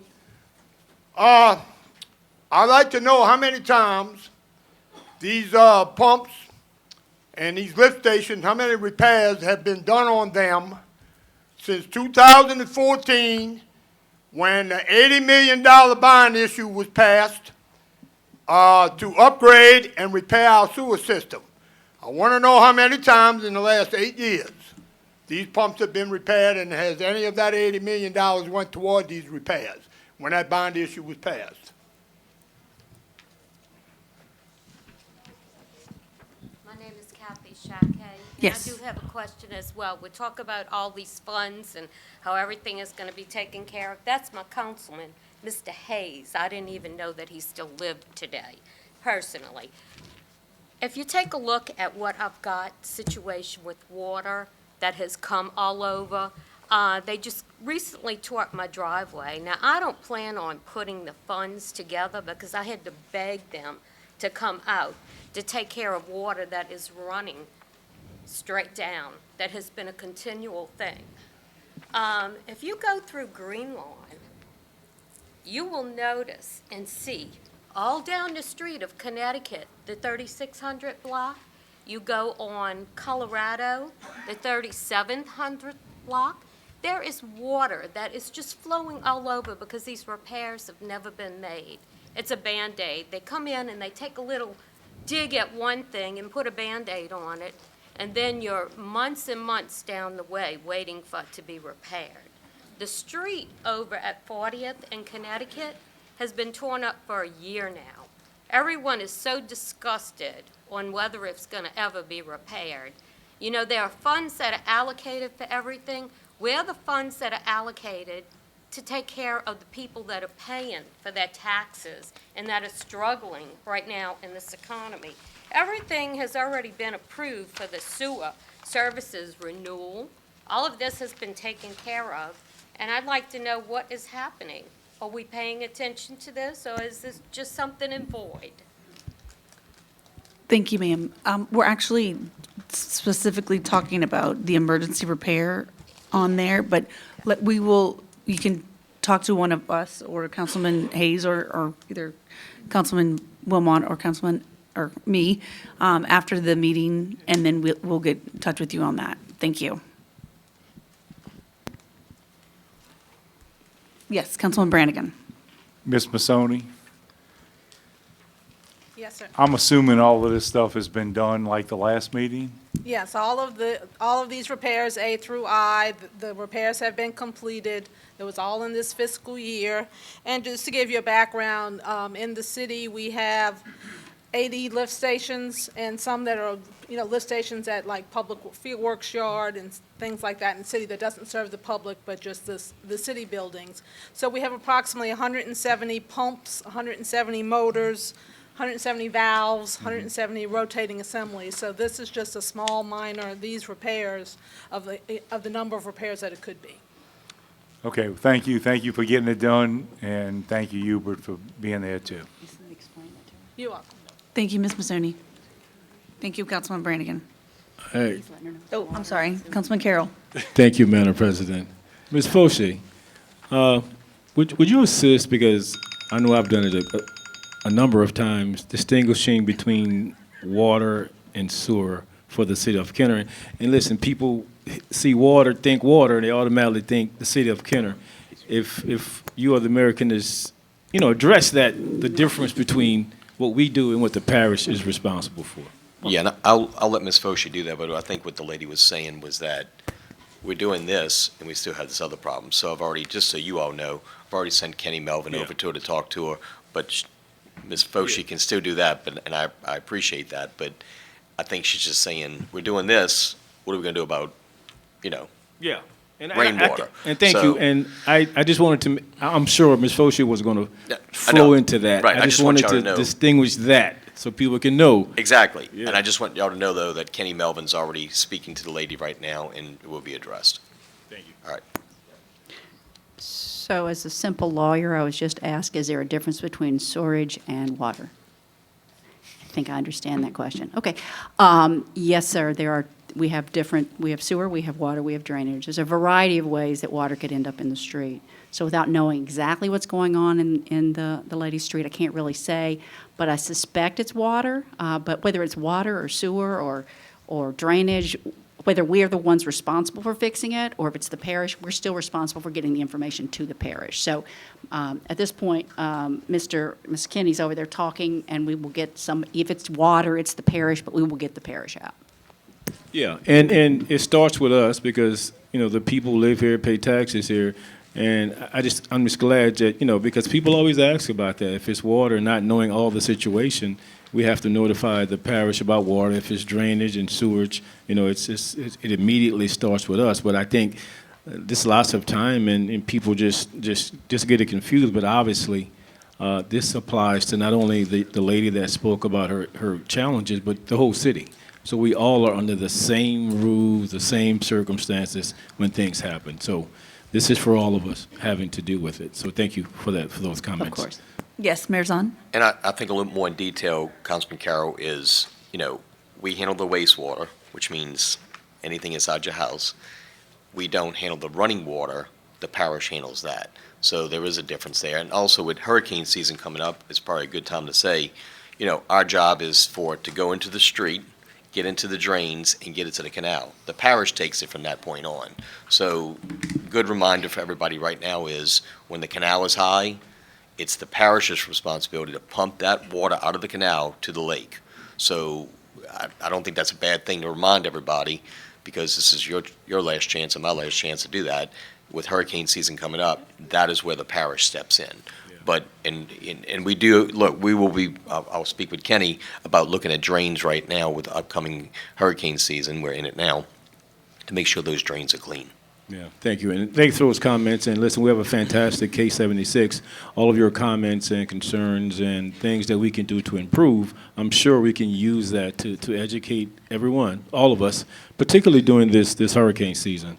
Because, let's pray to God we don't have anything major, but something small, rain, will affect all of us. So we look forward to that. Thank you.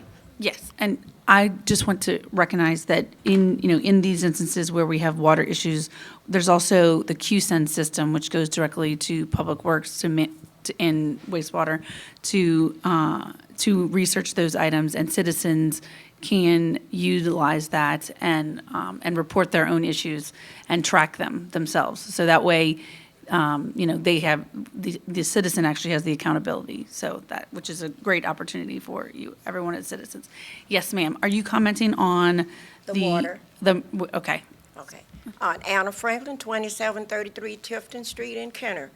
One of the serious main reasons that we have water is bag-up drainage. This bag-up drainage is coming from the city of Kenner and everyone that cuts grass. When they do it, they blow it in the streets, in the drains. The drains need to be blown out. Everybody that cuts grass, a business that cut grass, and I've noticed in my neighborhood, when we clean ours out, it's full of grass that's been cut off of properties because they use the blowers and they blow the grass back into the street. When you blow that grass back in the street, the cars are going up and back and forth, and they blowing it in the drains.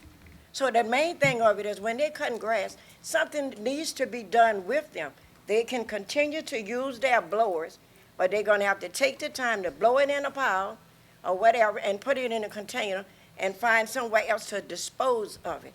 That's why the water is bagging up on us. So we need to pass something with an individual that has grass cutting companies, that they need to do better when they're going out and cutting, and especially large lots that have grass 5 and 6 feet tall. They're not picking that up, they're blowing it. And as the cars, they're blowing it in the streets. So some of that is coming from the city of Kenner. That's cutting. You're cutting the grass, making it look nice, but at the same time, we got a problem. When it rains, the drains are full. That is the basic thing, because grass holds water. When it holds water, it cannot flow. So we need to make sure that that is done more oftenly, and they need to come out and they need to check it. So that's one of our serious problems, and it's coming from the city of Kenner and those that have businesses that's cutting grass.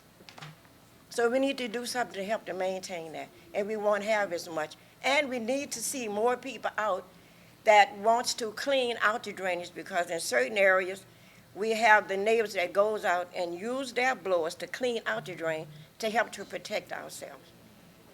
Thank you. Thank you, Ms. Franklin. Yeah, thank you, Ms. Franklin. Yes, Councilman Brannigan had his hand up first. Councilman Brannigan?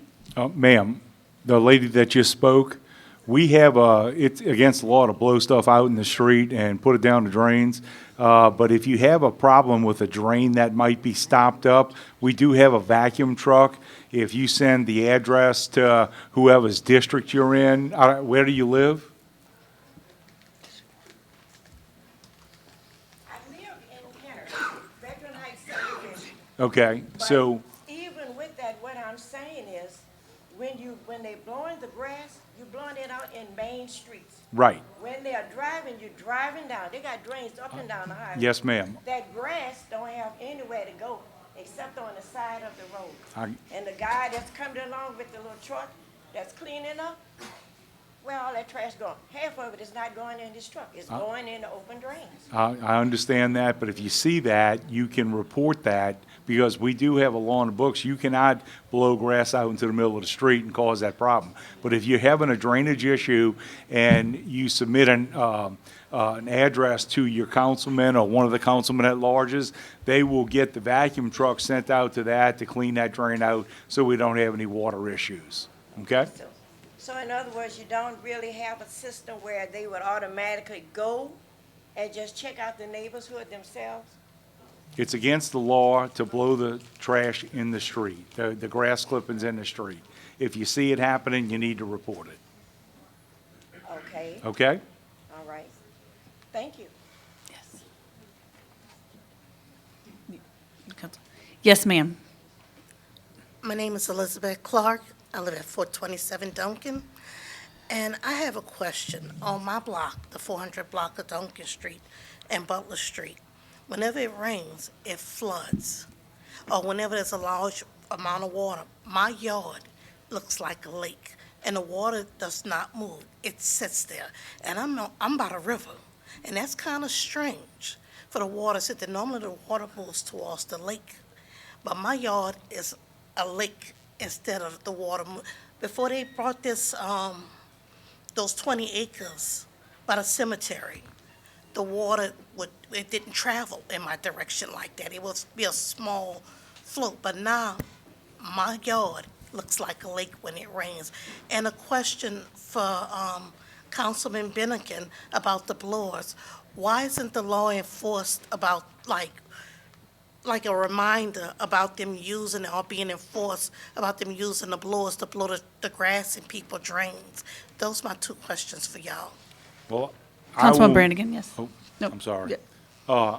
I will put on my Facebook pages, the city page and my personal page, letting people know what the law states. Okay. And not to do it. But if you have a problem with the drain, 400 Duncan, what district is that? That's District 1, but I don't District have drains. one? I just was Okay. feeding off of, just wanted to ask the question. Yeah, Just- no, I understand, but if you're having a drainage problem and the street's flooding and your yard's flooding, then obviously the drains are clogged and we need to get a pump truck out there. But you So, see, where I'm at is, I'm by the railroad tracks. okay, And, part of it's the airport, but then another thing, I don't know if it's I don't know what it is, because I don't go on the other side to look, but I just know everything is backed up in my yard. okay. And I keep my drains, and where I live at, the ditch, making Everything sure nothing clear. going. But everything is settled. I don't know if it's on the other side of Duncan, going into the 500 block. I don't know. But I Okay. just know that my yard is a lake, and the water does not move, and that's real strange. So I wanted to know, how can I help with that? Because I can't walk out of my house no more unless I'm walking in water. Okay, we're gonna have to have someone look at that. Okay, thank you. Yes, thank you, Ms. Clark. Is there anyone that wants to speak on 15A? Okay, thank you. Clerk? Yes, ma'am. Council members, please vote. Councilmember Wilmot, Yay. Carroll, Yay. Segura, Yay. Hayes, Yes. Brannigan, Yes, McKinney. Yay. Motion passes 6-0. Item 15B is summary ordinance number 12,999, an ordinance ratifying the emergency repair of the 24th and Delaware Lift Station Pump Number 4 by Fluid Process and Pumps, LLC, in the amount of $68,681 for the Department of Wastewater. I have a motion by Councilmember Segura, seconded by Councilmember Wilmot. Council members, please vote.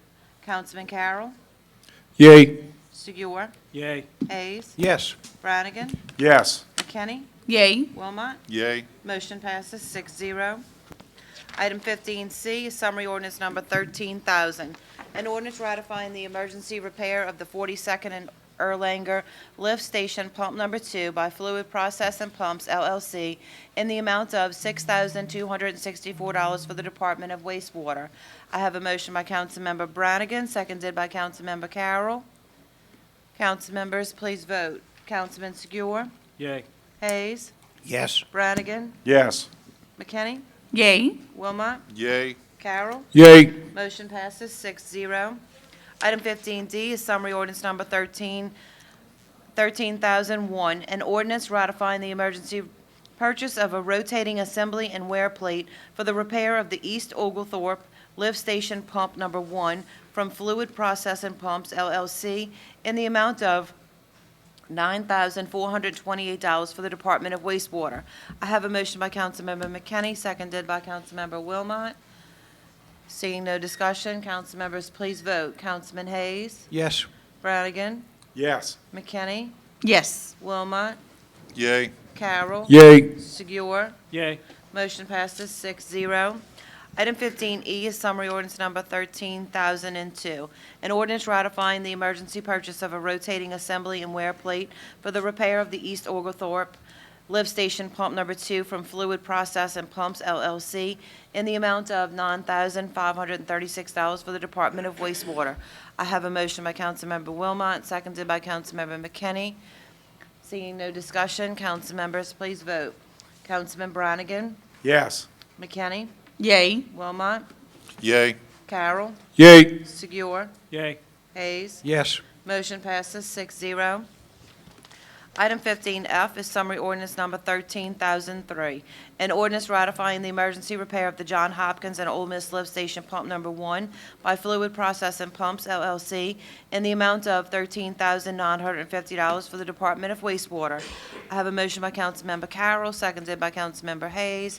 Seeing no discussion, council members, please vote. Councilman McKinney, Yay. Wilmot, Yay. Carroll, Yay. Segura, Yay. Hayes, Yes. Brannigan. Yes. Motion passes 6-0. Item 15G is summary ordinance number 13,004. An ordinance ratifying the emergency repair of the John Hopkins and Ole Miss Lift Station Pump Number 2 by Fluid Process and Pumps LLC in the amount of $13,488 for the Department of Wastewater. Have a motion by Councilmember McKinney, seconded by Councilmember Brannigan. Seeing no discussion, council members, please vote. Councilman McKinney? Yay. Wilmot? Yay. Carroll? Yay. Segur? Yay. Hayes? Yes. Brannigan? Yes. Motion passes 6-0. Item 15H is summary ordinance number 13,005. An ordinance ratifying the emergency repair of the West Oglethorpe Lift Station Pump Number 3 by Fluid Process and Pumps LLC in the amount of $10,178 for the Department of Wastewater. I have a motion by Councilmember Segur, seconded by Councilmember Hayes. Seeing no discussion, council members, please vote. Councilman Wilmot? Yay. Carroll? Yay. Segur? Yay. Hayes? Yes. Brannigan? Yes. McKinney? Yes. Motion passes 6-0. Item 15I is summary ordinance number 13,006. An ordinance ratifying the emergency purchase of the Yosemite Lift Station Pump Number 3 replacement from Fluid Process and Pumps LLC in the amount of $14,897 for the Department of Wastewater. I have a motion by Councilmember Carroll, seconded by Councilmember Segur. Seeing, Councilman Wilmot, comment? Thank you, Madam President. Ms. Joanne, if you could step up, this is the last one of a series of several, so I just wanted to ask, how we looking after all these repairs and so forth? I mean, I know we got probably a new list coming and that type of thing, because it's an ongoing issue with having repairs, but I want to hear it from you, if you will. I think we're faring pretty well. I mean, we've gotten a handle on a lot of these stations, a lot of these stations that we were doing were older stations, so now that we're, getting them repaired, it's like the John Hopkins, we've repaired both pumps. They just got the new force main in, so it's practically like a new station. But, these were needed repairs and, and to help the system react better, operate better. Yeah, I know we've had a long time coming with some of these repairs, and I'm glad we're getting them addressed, and it's critical to our citizens, so thank you for your service. Thank you, sir. Thank you. Yes, and actually, I actually just have a quick question. So I appreciate all of the hard work that you guys have been doing. In terms of maintenance, are you guys going to, I guess in terms of emergency repairs, obviously the maintenance and repair proactive is preferred. So is that, do you guys have that plan in place? So there will be a reduction of emergency repairs in the future? Do you anticipate that? I mean, is that? All right, they do preventative maintenance, and it gets to a point where that, we can do what we can, but since most of the stations only have 2 pumps in them, so if you have to pull the pump for repair, then during rain seasons, it's not going to be able to handle, because you have that second redundant pump for high flow situations. Right. But no, we MEG motors, we're doing inspections every day on the system, and they're fixing things.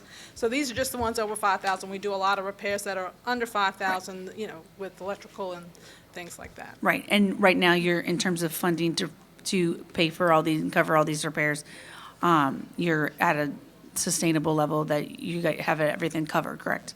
Yes, we've, Yes, okay. Based on these repairs that we've done during this year, we have planned for some, emergency repairs, so many of, based on the horsepower level of the pump. So large horsepower, medium horsepower, small horsepower. Okay, great, thank you. Okay, thank you. yes, ma'am. Council members, please vote. Councilman Carroll? Yay. Segur? Yay. Hayes? Yes. Brannigan? Yes. McKinney? Yay. Wilmot? Yay. Motion passes 6-0. Item 15J is summary ordinance number 13,007. An ordinance accepting the lowest responsive bid received for the purchase of 1 zero-turn riding mower in accordance with letter bid number 22-2006 for the Department of General Services. I have a motion by Councilmember Brannigan, seconded by Councilmember McKinney, for approval. Madam Chairman, we've also received a request to amend this item. Would you like to do the amendment now? Yes. I have a motion by Councilmember Brannigan, seconded by Councilmember McKinney, to amend the ordinance to reflect Vaughn's Power Equipment Incorporated as the vendor, and the amount would reflect $13,727. Any discussion on the amendment? Could you repeat the amount again, please? Sure. $13,727, and the vendor's Vaughn's Power Equipment. Any discussion on the amendment? Council members, please vote on the amendment. Councilman Segura? Yay. Hayes? Yes. Brannigan? Yes. McKinney? Yay. Wilmot? Yay. Carroll? Yay. Motion passes 6-0 to amend. Back to your ordinance as amended. Councilman, we have someone. Oh, from I'm the sorry. audience. Madam, Mr. Brown? I lost track a minute ago. You on 15M? J. 15J. Still, boy, I got ahead of myself. I'm sorry. Nope. I'll come back when you get to 15M. Okay, thank you, Mr. Brown. 15J as amended. Council members, please vote. Councilman Hayes? Yes. Brannigan? Yes. McKinney? Yay. Wilmot? Yay. Carroll? Yay. Segura? Yay. Motion passes 6-0. Item 15K is summary ordinance number 13,008. An ordinance accepting the lowest responsive bid received from Peretz Menswear Incorporated to supply uniforms as needed in accordance with seal bid number 22-6666 in an amount not to exceed $30,000 for the Department of General Services. I have a motion by Councilmember Wilmot, seconded by Councilmember Hayes. Councilmember Wilmot? Thank you, Madam President. This is one of those pieces of legislation that Mr. Brown was pointing out, that it does have the amendment issue where it says that any amendments or change orders to this agreement may be approved by resolution. So, Mr. Brown, you here?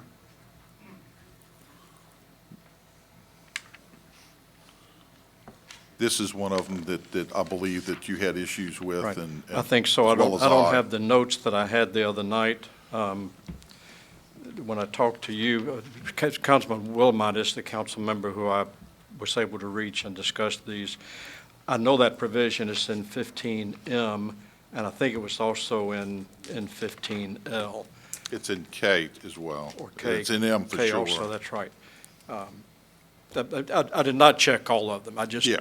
did some spot checks, and 15M, I think, is one that stood out. Yeah, it does have it in here as well, so if we can have somebody,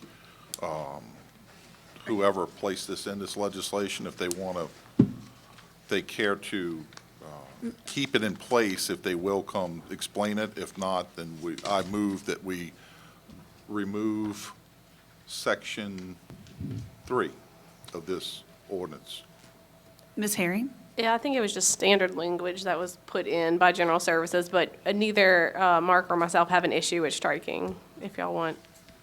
Yeah, we can if you have a problem with it. It was just standard. Okay, I appreciate that. Thank you, and I'd like to move that. I have a motion by Councilmember Wilmot, seconded by Councilmember McKinney, and we will be deleting Section 3. Section 3. Any discussion on the amendment? Seeing none, council members, please vote. Councilman Brannigan? Yes. McKinney? Yay. Wilmot? Yay. Carroll? Yay. Segura? Yay. Hayes? Yes. Motion passes 6-0. As amended? Seeing no discussion, council members, please vote. Councilman McKinney? Yay. Wilmot? Yay. Carroll? Yay. Segura? Yay. Hayes? Yes. Brannigan? Yes. Motion passes 6-0. Item 15L is summary ordinance number 13,009, an ordinance accepting the lowest responsive bid received from Howard Technology Solutions for the purchase of one Epson Pro laser projector in accordance with letter bid number 22-2005 for the sum of $6,330.85 for the Department of General Services. I have a motion by Councilmember Carroll, seconded by Councilmember Segura. Council members, please vote. Councilman McKinney? Yay. Wilmot? Yay. Carroll? Yay. Segura? Yay. Hayes. Yes. Brannigan. Yes. Motion passes 6-0. Item 15M is summary ordinance number 13,010. An ordinance approving an agreement with Beacon Air Conditioning, Heating, and Refrigeration Incorporated to provide air conditioning, heating, and refrigeration services, labor only, in accordance with RFP 22-6659, and an amount not to exceed $150,000 for the Department of General Services. I have a motion by Councilmember McKinney, seconded by Councilmember Wilmot. Mr. Brown? If my notes are correct, 15M also has that language about being able to amend it by resolution, and this is authorizing an agreement, for $150,000, which is well over the threshold that requires council approval. And I would urge you make the same amendment here. Thank you, Mr. Brown. I move to amend out section 3. May I say something? Oh, yes. So my only concern with this one, obviously, if an AC unit goes down and we need to get someone in to do labor, if we were at a point where we didn't have the funds to do it, it would just turn into an emergency purchase. So just, if you're going to change it to an ordinance where we would have to delay it, it would turn into an emergency.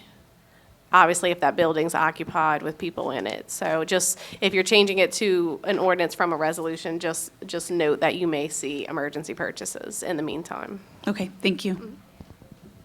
Yes, Councilman Brannigan. Ms. Herron, is this just a renewal of the contract? Yeah, so the current contract expired, so we had to do a new RFP, but it's a normal annual contract that we have. It's the same vendor that won this time. So, and it's just labor only. How much did we spend last year? So it was a 3-year, they got $99,000 each year, and I think we only have about $3,000 left on that contract. Okay, thank you. Yes, Mr. Glorious. She said it all. Okay, thank you. So I move to amend section 3 out. Is there any second? Second. Yeah. Councilman Wilmot, second. Motion by Councilmember McKinney, seconded by Councilmember Wilmot, to delete section 3. Council members, please vote on the amendment. Councilman Wilmot? Yay. Carroll? Yay. Segura? Yay. Hayes? Yes.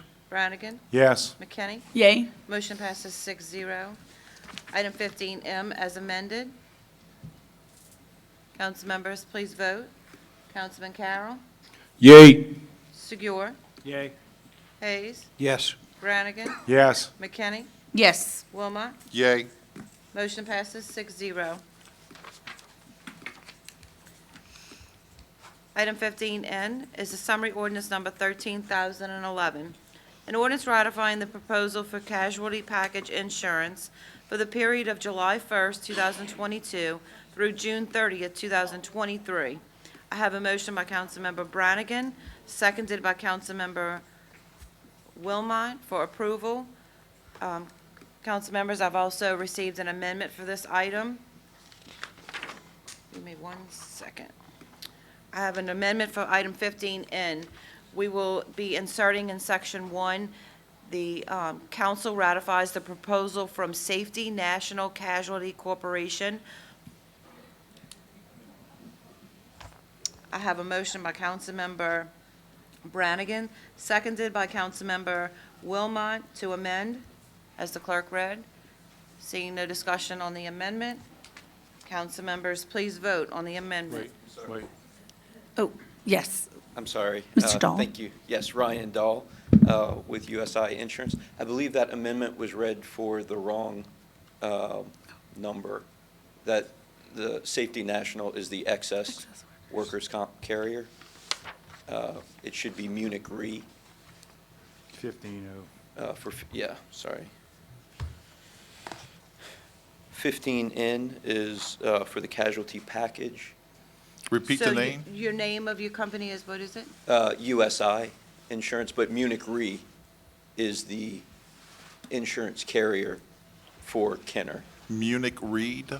Munich Re, yes. Re. Re, R-E, reinsurance, but it's just Munich Re. That's the current carrier as well. It's just a renewal. Okay, that's what I was going to ask. Council Clerk clarifies, the company you're accepting the proposal from is USI Munich Re, correct? Mostly. Sorry, I answered your question wrong. The agency I'm with is USI. I thought that's what you were asking originally. So you can, Who's the proposal from? Munich Re Insurance. Okay. Any questions on the amendment? Seeing none, council members, please vote. Councilman Sevier, Yay. Hayes, Yes. Brannigan, Yes. McKinney, Yes. Wilmot, Yay. Carroll. Yay. Motion passes 6-0. Item 15N as amended. Council members, please vote. Councilman Wilmot. Mr. Dahl, if you will, give us some explanation on it. Yes, sir. On the excess workers' comp? Yeah, on the 15N, yeah, that's a Munich Re. The casualty package insurance. The one that you just voted on? We voted on the amendment, now Oh, we're getting ready yes, to vote yes. on I'm sorry. the ordinance. Yes, yeah. actually, the consultant, Helena, is here. If you would like to come up and ask any questions of her. She's the one who put together the report that's in the package. If you will, just give us a verbal on this ordinance that we're getting ready to Okay. vote on. The package renewal is with the same carrier as last year. You've got a 10% increase from last year, and most of that is based on a discrepancy from last year in the number of police officers that were reported. Last year, there was only 95 reported, and this year there's 165. So that's the reason for the bulk of the premium increase. And I think there was an error last year, but we haven't been able to identify how that occurred.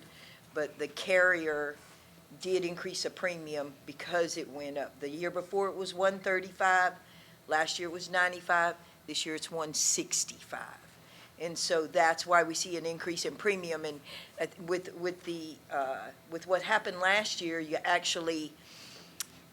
got a reduction in premium because the number was low.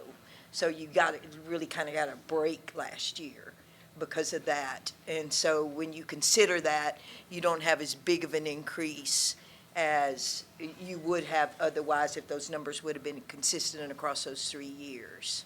So the total premium this year is $448,500, and all the terms and conditions are the same as the expiring policy. Okay, so this is for a casualty policy, and it starts July 1st and ends June 30th. That's of correct. 23. That's correct, and that includes general liability, umbrella, auto liability, and excess over the excess workers' comp as well. Thank you. Thank you. Clerk, I think. Oh, yes. Ma'am, just for the record, your company is? Sigma Consulting Corp., Helena Shaw.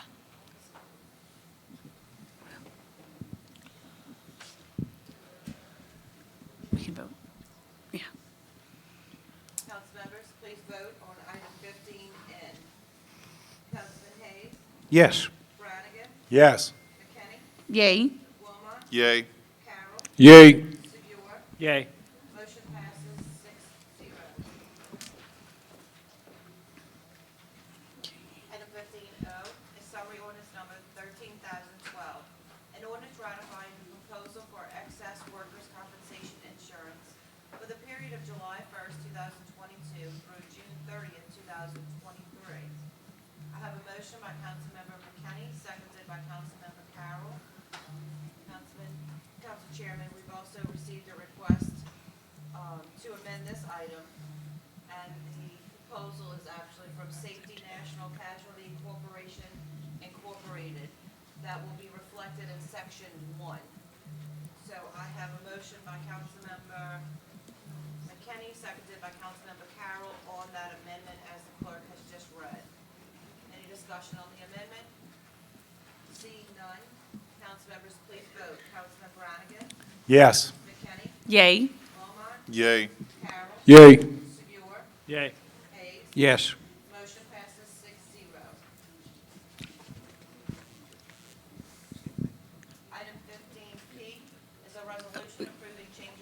We didn't do, we only voted on the amendment, we didn't vote on the as amended, but I do have a question with regard to that as well, that's okay. Actually, Councilmember Wilmot. Thank you, Madam President. Yeah, I just had a question, if you will, elaborate on this one as well. Okay. Let's see. So all the terms and conditions are the same as expiring. Well, that's not true. There is one change, and that is that with the police officers, firefighters, and drivers, there's been a new class code created. It was created several years ago, and it's a presumptive loss because they're such high risk for workers' comp losses. Last year, this was added at $750,000 self-insured retention for all losses on police officers and firefighters and drivers. Initially, they wanted to make the self-insured retention $1 million, but we fought back on that last year, and we got them to reduce it to $750,000. But this year, they would not budge. They insisted on a $1 million self-insured retention, and so that's what you have now on all workers' comp claims for police officers, firemen, and drivers. For all other losses, the self-insured retention remains at $550,000 per claim. The premium, well, the payroll increased by 10.68%. The rate did not change. So the premium respectively changed by 10.68% as well because the payroll was up. Other than that, everything remained the same. So that's new, the $750,000 retention? Last year, it was new at $750,000. This year, they wouldn't offer the $750,000. They increased it to $1 million and wouldn't negotiate that. So now you have $1 million self-insured retention for any police officer work comp loss. And how's our premium in comparison to last year? Last year, your premium was $154,652. This year, it's $171,162, which is precisely a 10.68% increase from last year, but your payroll also increased by 10.68%, and your rate applies directly to your payroll. So the increase in premium you see is due to the payroll. So they increased your self-insured retention, but they didn't lower your rate or increase your rate. They kept the rate the same. So your agency looks to see what's the best that you can get for Kenner, huh? Yes. Well, Ryan is the agent. I'm the consultant. Okay. So they go out and get the quotes and bring them to me, and I assess them, ask questions, ask for corrections, try to negotiate better terms if we can get them. And then once we get the best we can get, then I write my report and submit it. And Ryan, this is the best? Yes, sir. You've been with Safety National for many years, and the excess workers' comp market is becoming very difficult, which is odd because the first dollar workers' comp market is dropping significantly. So LWCC, LUBA, other carriers, if you were first dollar, your rate would probably be going down. As it stands, the rate is staying the same, but as Helena explained, the self-insured retention on the presumptive loss is going up. And that's because there have been a lot more claims paid out under the Heart and Lung Act for firefighters. Yes, sir. Thank you.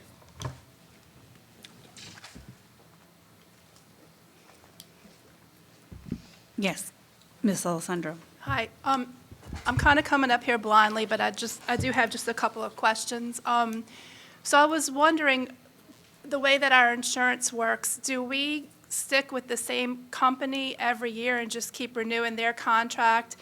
and then they just come up with the new quotes, and we either accept it or reject it? Or every year, do we put out bids for various insurance companies to come and give us their quotes? The reason I'm asking is because I do deal with insurance in my line of work, and I've seen personally homeowners' quotes from some older customers who want to go and sell their house, and then I look at their insurance policy, and it's from some of the big names that we all recognize, and their premiums are astronomical. And I say, well, you know, why have you shopped around? Oh, no, I've just been paying the same company, you know, for the last 40 years. And they don't realize that they can go with some other A-rated companies, get just as good a coverage, and sometimes it's thousands of dollars less than what they've been paying. It's just because they've stuck with the same thing over and over. They don't know any better. So my question just is, and I mean, these people may be the best that there is, and we may be getting the best deal. I don't know. So my question just is, how do we handle our insurance every year? Do we solicit bids from outside insurance companies, or do we just keep going with the same company? Thank you. Thank you, Ms. Alessandro. Mr. Dahl? Yes, she is correct. We are the best that there are.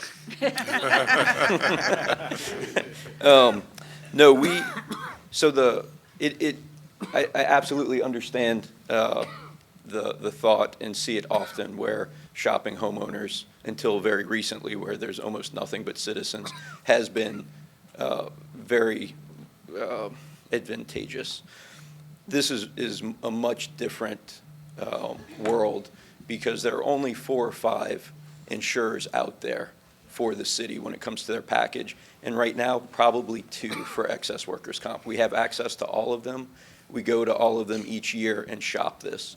So if you were to have another agent come and do this, they would basically do the same thing. There are 5 carriers to go to, and just over the years, in 2010, we were with Travelers.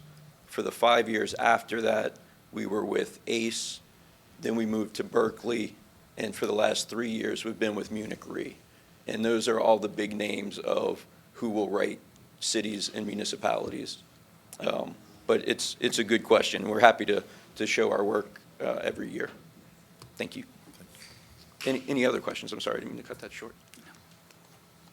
No, thank you. Thank you.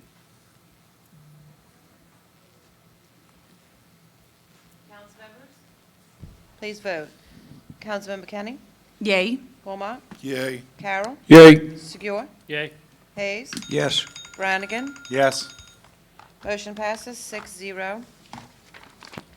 Item 15P is a resolution approving change order number 1, final to the construction agreement with Fleming Construction Company LLC dated October 26, 2021, regarding the John Hopkins Force Main Replacement Project, which increases the contract amount by $483.39 and accepting the project as complete by the Department of Public Works. I have a motion by Councilmember Wilmot, seconded by Councilmember Brannigan. Councilmembers, please vote. Councilman Segura? Yay. Hayes? Yes. Brannigan? Yes. McKinney? Yes. Wilmot? Yay. Carroll? Yay. Motion passes 6-0. Item 16 is ordinances and resolutions in summary for first reading. Item 16A is an ordinance accepting the lowest responsive bid received from One Diversified LLC for the purchase of 4 SDI/HDMI PTZ cameras and an amount not to exceed $12,580 in accordance with telephone/fax bid number 22-2866 for the Department of Kenner Media. Item 16B is an ordinance accepting the lowest responsive bid received from All Star Electric Incorporated to provide I-10 street lighting repairs and maintenance on an as-needed basis in accordance with seal bid number 22-6675 and an amount not to exceed $150,000 annually for the Department of Field Services. Item 16C is an ordinance accepting the lowest responsive bid received from Atacapa Services LLC to provide cleaning and flushing of subsurface drain lines and drainage structures on an as-needed basis in accordance with seal bid number 22-6677 and an amount not to exceed $150,000 annually for the Department of Field Services. Item 16D is an ordinance accepting the lowest responsive bid received from Coburn Supply Company Incorporated to supply frames and grates in accordance with sealed bid number 22-6674 in an amount not to exceed $15,000 annually for the Department of Field Services.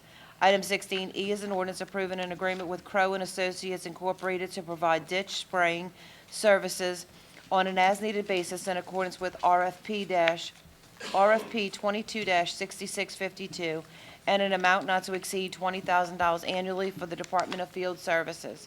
Item 16F is an ordinance accepting the lowest responsive bid received from Fleming Construction Company, LLC, to provide concrete street maintenance and small jobs on an as-needed basis in accordance with sealed bid number 22-6655 and an amount not to exceed $1,400,000 annually for the Department of Field Services. Item 16G is an ordinance accepting the lowest responsive bid received from Notico Industries, LLC, to supply electrical supplies on an as-needed basis in accordance with sealed bid number 22-6676 and an amount not to exceed $200,000 annually for the Department of Field Services.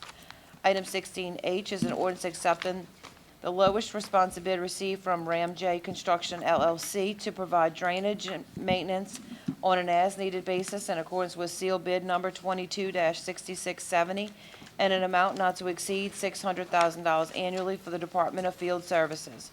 Item 16I is an ordinance approving an agreement with W.J. Blosher Company, LLC, to provide professional services, labor only, for fixtures, lamps, and wiring on an as-needed basis in accordance with RFP 22-6653 and an amount not to exceed $200,000 annually for the Department of Field Services. Item 16J is an ordinance accepting the lowest responsive bid received from Beacon Air Conditioning, Heating, and Refrigeration Incorporated to furnish and install a 10-ton air conditioning system in Rivertown Theater Stage area in accordance with letter bid number 22-2007 and an amount of $23,874 for the Department of General Services. Item 16K is an ordinance approving an agreement with J. Chen's Plumbing Repairs, LLC, to provide plumbing services, labor only, in accordance with RFP 22-6672, not to exceed an amount of $100,000 for the Department of General Services. Item 16L is an ordinance authorizing the Department of Finance to pay invoice number 120004 to Elos Environmental, LLC, in the amount of $46,331.79. Item 16M is an ordinance approving the use of state contract number 44000-20576 with AT&T Corporation to provide cellular wireless service for a cost not to exceed $10,000 monthly for the life of the agreement for the Kenner Police Department. Item 16N is an ordinance approving amendment number 7 with ASM Global, formerly known as SMG, for management services for the Pontchartrain Convention and Civic Center to extend the agreement through December 31st, 2022. Item 16O is an ordinance accepting the maintenance of the streetlights in the Louisiana Trace subdivision. Item 16P is an ordinance approving amendment number 1 with GEC Incorporated to provide additional engineering services associated with the 4MGD Sewer Lift Station Upgrades Project to increase the agreement amount to a not-to-exceed amount of $481,320 and to extend the term of the agreement for the Department of Public Works. Item 16Q is an ordinance approving an engineering agreement with Mott McDonald, LLC, to provide professional engineering services associated with the 43rd and California Partial Force Main Replacement Project and an amount not to exceed $184,358.39 for the Department of Public Works. Item 16R is an ordinance ratifying the policy and rates for commercial property insurance for the City of Kenner for the policy year June 1st, 2022 through May 31st, 2023, in addition to the commercial property insurance policy approved by ordinance number 12,000, adopted May 20th, 2022, which additional coverages from Lexington Insurance Company and Starstone Specialty Insurance Company for $5,000 coverage and limit of excess wind and hail and other perils for the premium of $288,861.71. Item 16S is an ordinance authorizing an agreement with Centrica Business Solutions Services Incorporated to provide performance-based energy efficiency services in accordance with RFP number 22-6663 and pursuant to LARS 33:4547.1. Item 17 is reports from the council and our special committees. Councilmember Brannigan? Thank you, Council President. I just wanted to thank the council members that are leaving, Councilman Carroll, Councilman Hayes, and Councilman Segura. It's been a pleasure working with you guys in the last 4 years. I know that Councilman Segura and I kind of didn't agree on everything, but I appreciate your knowledge. Councilman Hayes, it was a pleasure to sit next to you for the last 4 years, and basically you don't have to vote on that Bertolino legislation anymore. And Councilman Carroll, I want to thank you also. Being an ally on the council and helping me get through legislation that I felt was important. I appreciate all three of you guys. And I look forward to working with our incoming council in 6 days. Thank you. Thank you, Councilman. Yes. Councilman Wilmot? Thank you, Madam President. I just wanted to mention, on today's agenda, we had 2 or 3 things I think we amended, and we removed that language that says that any amendments or change orders to this contract may be approved by resolution. We removed like 3 of them, and it was brought to my attention, of course, by Mr. Brown, and I appreciate that telephone call, and it certainly is important. These items need to be removed if they don't serve any special purpose. We saw today was a good understanding of it. Ms. Shaw had reasons why, and one, that it may be important to have. And of course, we let that one go through with that language in there. The rest, we did remove that language because we definitely want transparency for our citizens, and we don't want to strip the council's power away, that's kind of what that does. So I think in the future, we need to look at these closely as they come through. And for the first reading, I just went through the first 8. 7 of them out of the 8 have that language in them. So we need to do some homework for next council meeting for sure, and probably remove all of those, if not most of them. I think that's very important. We need to address that. And of course, the second page, they have another 10 or so pieces of legislation that I didn't have an opportunity because it's first reading. But that's how it stands, and I appreciate them, my council fellow members, for considering that and doing what we did today. I think that's important.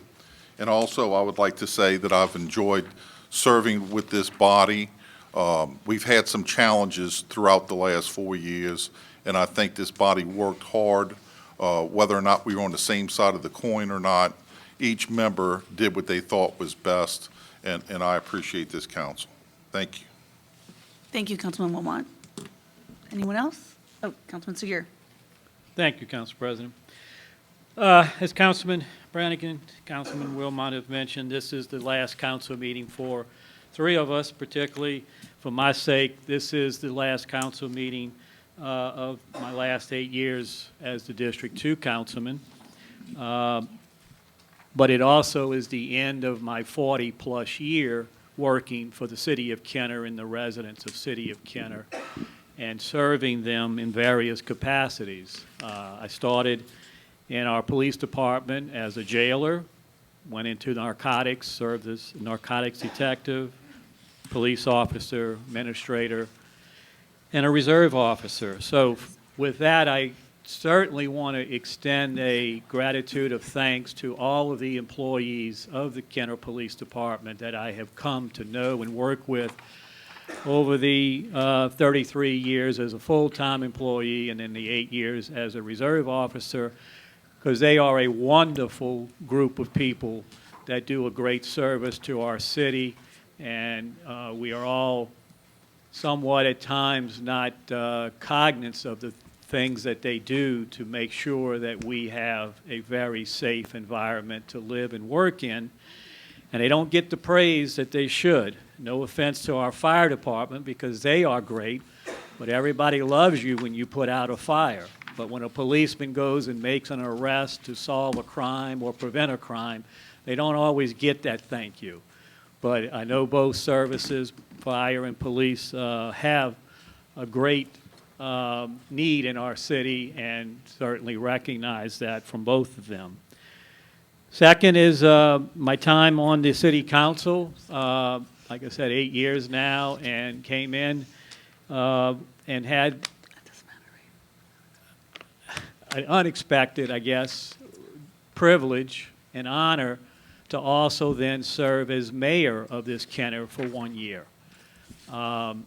That was quite a privilege, and I do humbly thank the steps that took place that I got to do that, and took it seriously. And the first thing I did when I came in on my first day of office was met with all of the directors and assistant directors and explained to them that I was not here to just keep the seat warm, that they either better keep up or step aside.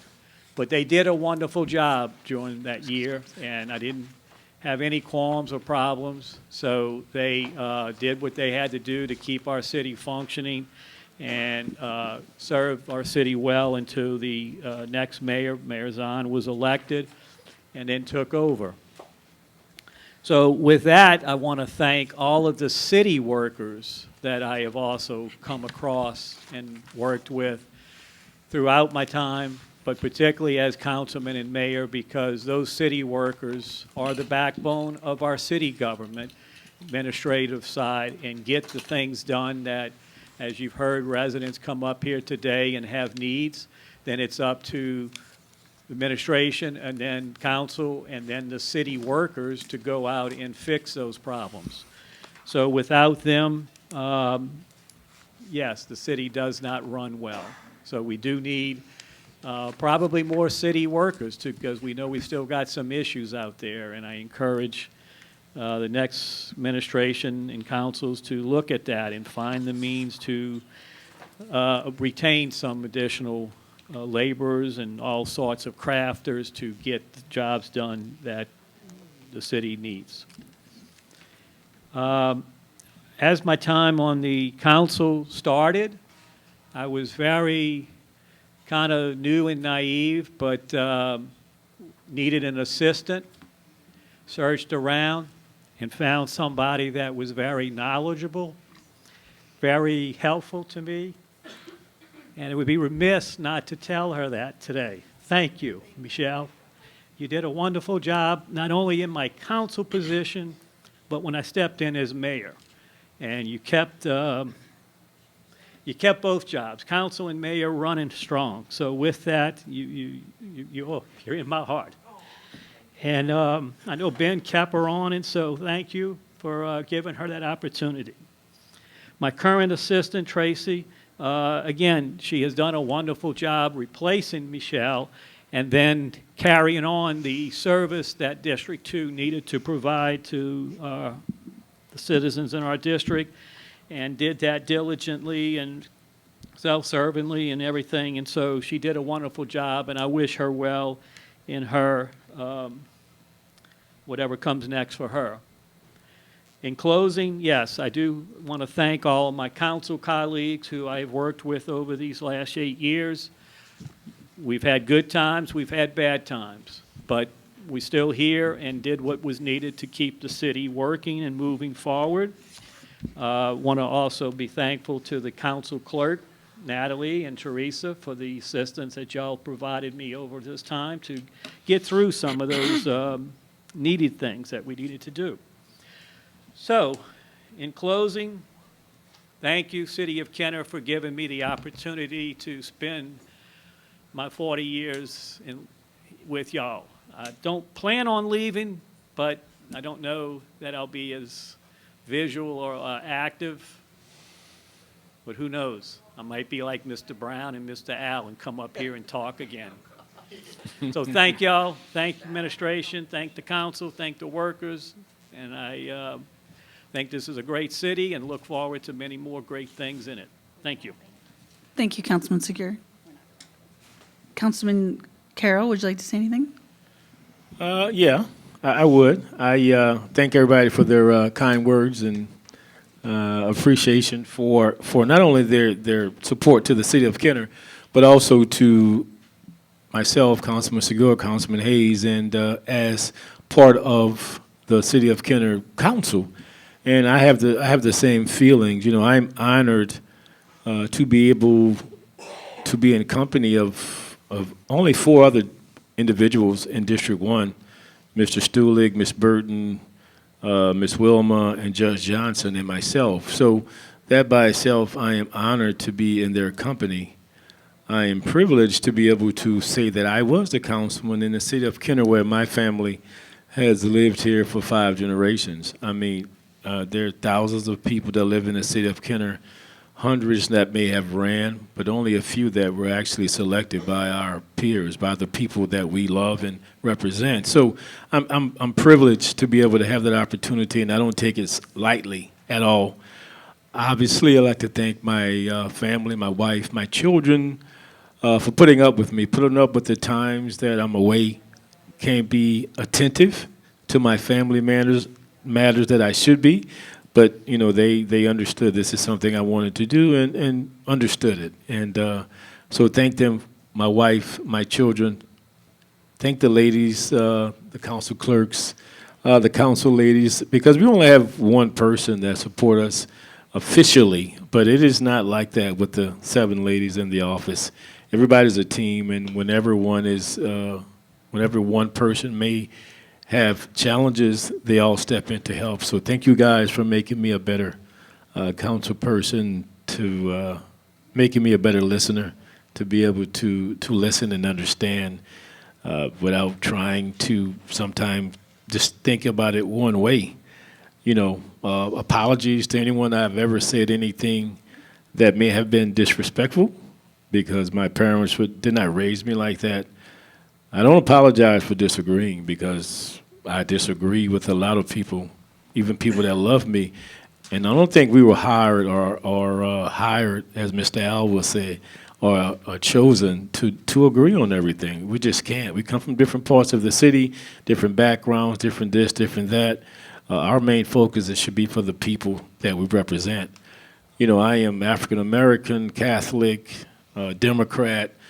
Don't always identify with the state of Louisiana, but I've always felt it important to be able to govern from the center and to be able to listen. I have made friends with Tea Party members, Republicans, Democrats, Independents, Black, White, Latino, Asian, and I've always had the wherewithal to respect that first. And I'm going to have my opinion, but to always honor a person. They don't have to agree or listen to me and agree with me, but just to listen to me. And I think it was only respectful that I gave them the same courtesy to listen, even at the end of the day if we disagree. So, you know, that is what the city is about. If we want to be successful, we're all going to have to take that mantra and to be able to work with one another. And for all the people that would come to the council meeting and give their opinions and ideas and knowledge of things that we all learn from, we appreciate that. And I hope that continues to go, you know, to go forward, because this is what the city needs, all everybody to be involved in it. So, you know, this is just moving on to another part of my life. I'm sure I'm still have my other job with the city of New Orleans. I look forward to maintaining a relationship in the city of Kenner, because I've always been involved in some capacity, recreation, this or that. So I don't see that going away. Where else am I going to go? This is Kenner. This is where I'm going to be at until then.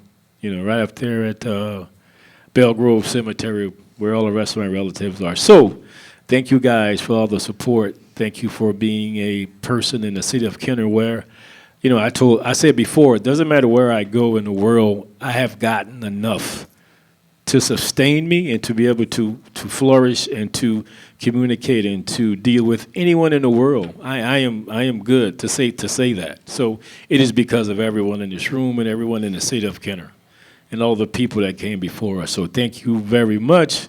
I look forward to seeing everybody around, and please take care. God bless you. Thank you very much. Thank you, Madam President. Thank you, Councilman Carroll. Councilman Hayes. Yes, ma'am. Well, I'm not going to thank anybody. I'm just glad I don't have to sit through all these boring meetings in the future. But in all seriousness, I wish this new council well, the administration. As far as District 3, two important things, obviously, we have accomplished recently, the approval process for the treasure chest moving on land. And also, July 7th, bids will be received to rehab the boat launch. So, again, it's been good. It's been fun. I congratulate everybody that's going to continue. Y'all are going to do a good job.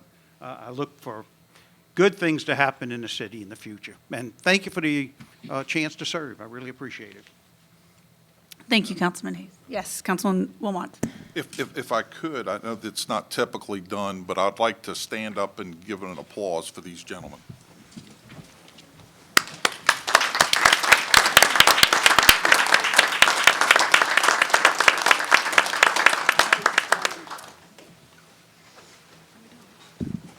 Yes, and I too want to also thank all of my fellow councilmen for serving and for being so dedicated to the city of Kenner.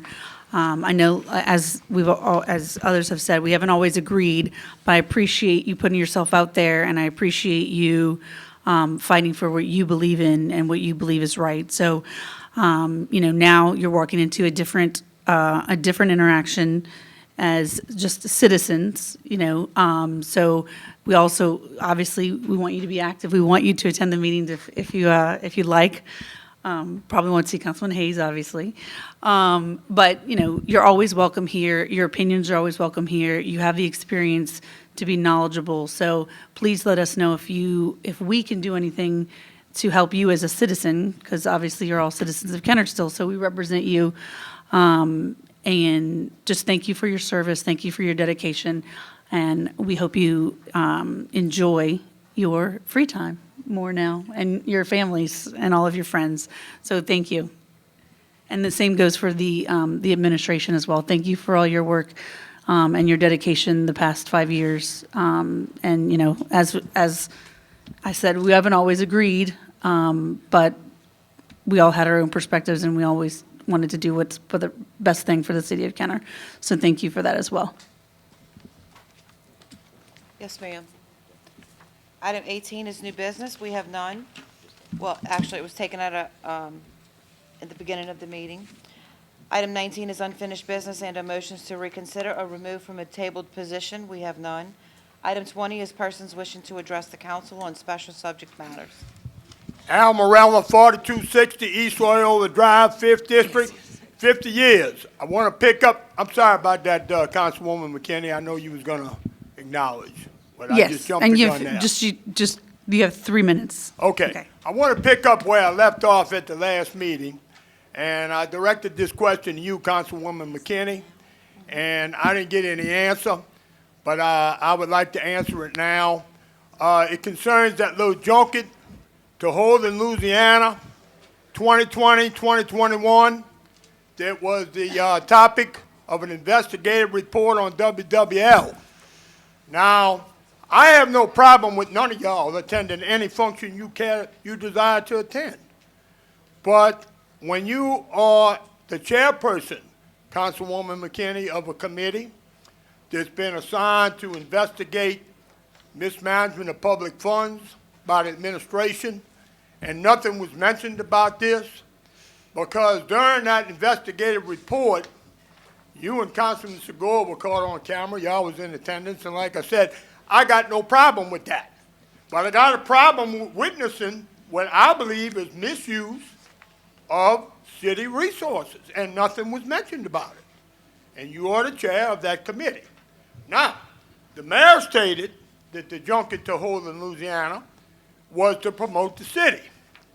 Well, 10 years ago, the previous administration said the same thing when they was filming segments of movies back here.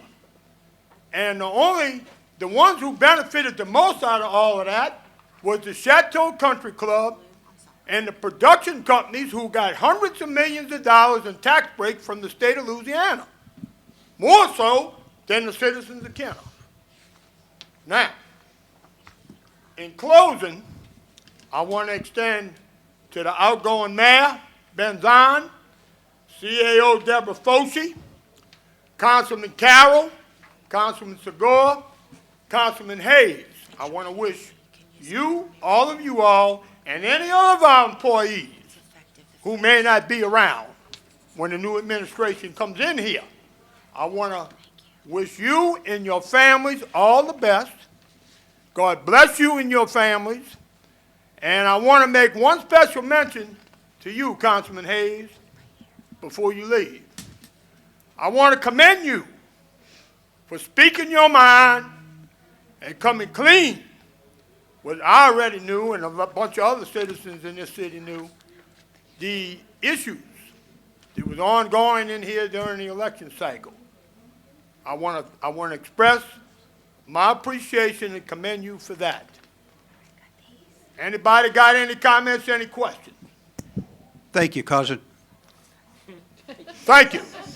Yeah, Mr. Merle, I would also like to clarify, I'm not sure what you're referring to about Holden. I was not in Holden. I did not go on this trip, and I'm not sure, I can't speak for Councilman Segura, but I don't believe he was there either.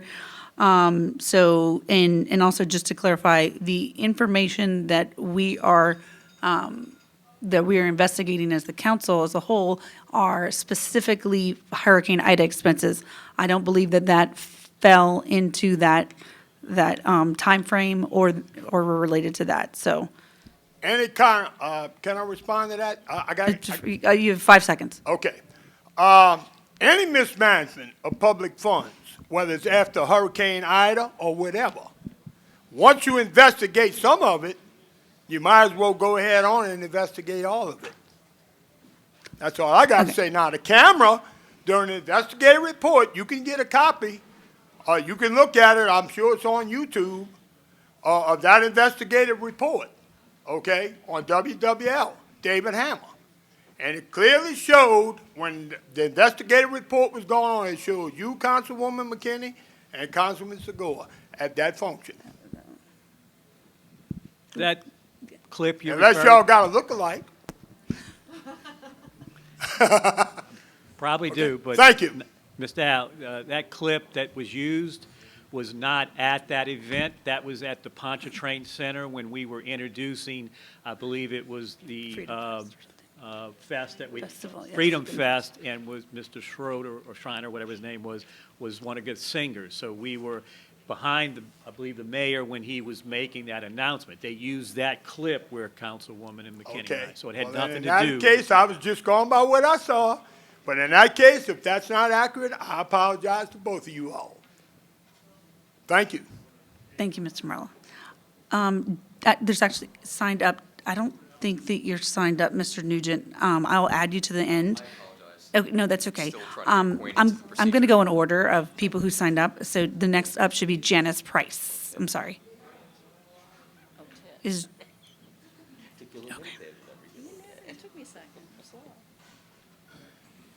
Thank you. Janice Price, 2740 Panama Street. I want to address who's in charge of opening the gym? Because the kids need somewhere to go.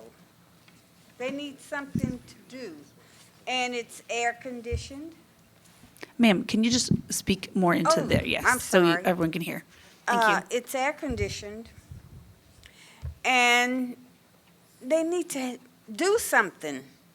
You know, if you have people in there just showing them how to cursive write or other things that you think they might be interested in, it's somewhere to go, and it's something to do.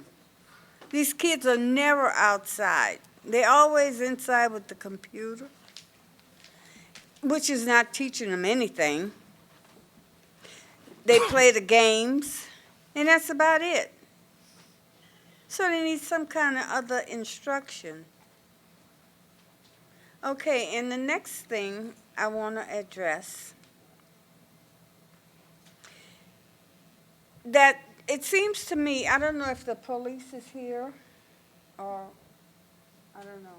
No. Okay, so it seems like they are losing control. I call them out for certain things, nobody come. If they come, nothing is settled. And so it just goes back, the same thing over and over. They don't take charge of nothing the first time. You have to, if you see it being done, you have to take it the first time. I had some ladies on my lawn. I don't know if they was going to picnic or what they were going to do. But I went outside and I told them, you can't sit here. This is not the park. So nobody ever tried to do it again. And that's what I'm saying. If you catch it the first time, it won't continue to happen. And that's all I have to say. Thank you. Thank you, ma'am. Thank you for coming and speaking. I like to. Yes, Councilman Carroll. Thank you, Ms. Price, for coming, and thank you for being a resident of District 1. As it relates to the parks, we've had a number of meetings identifying different gyms, and I'm going to talk specifically in District 1, Lincoln Manor, Buddy Lawson, and Susan Park, where you are correct. There has not been any activities for a number of years, a number of reasons. The main reason for the gym are, in my opinion, are because of the floors have to be put back down. There was a power situation, energy at Buddy Lawson. So it was a collective of things. But those are just, some may say, excuses. We have to do better with this. And that was something that I've had a conversation with the incoming administration to definitely do that. Because even if you come in the gym, as long as the air conditioning on, that is comfort right there for them because it's so hot. They will find ways to entertain themselves in the gyms.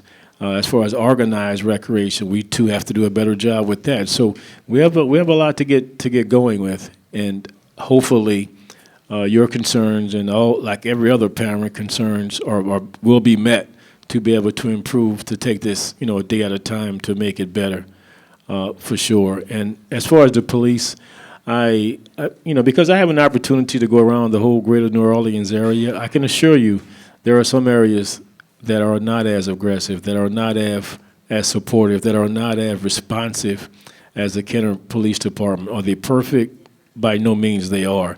But I just want to make sure to say that, for the most part, the city of Kenner, and when I speak to people from New Orleans, Slidell, wherever, we and people from other areas, always have a high respect for the attentiveness of the officers. Do they agree with everything that they do? Of course not.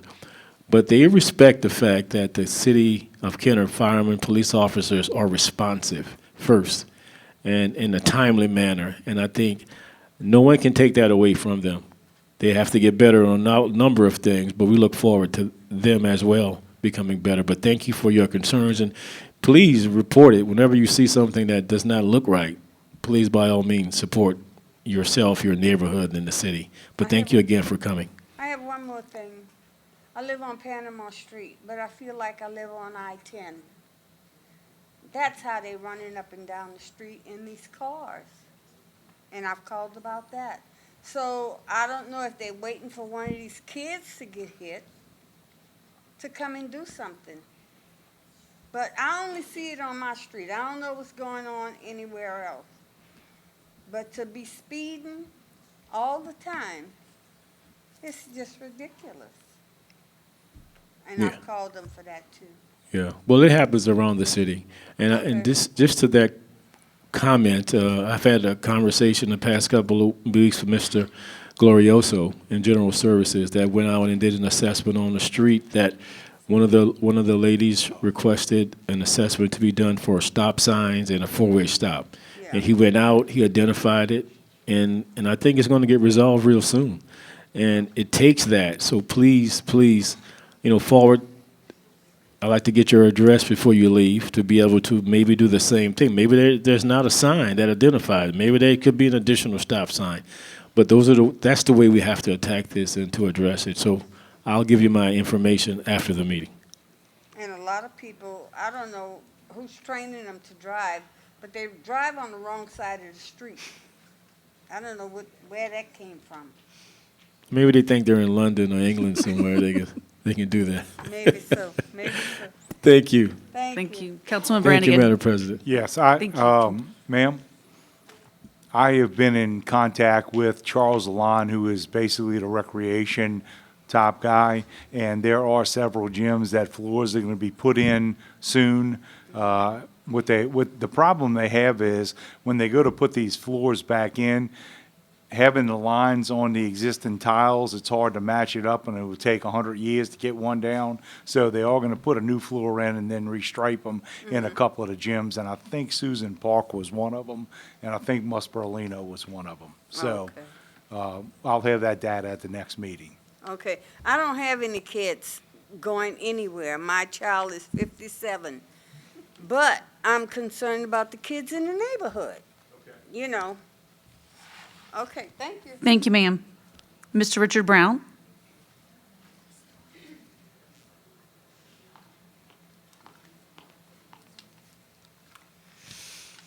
Thank you, Madam President. Richard Brown, 824 Sessions Lane, Kenner, in District 4. It's been quite a 4 years. By the way, congratulations, Madam President, on being elected council president. And I wish you the best of luck during the coming 4 years.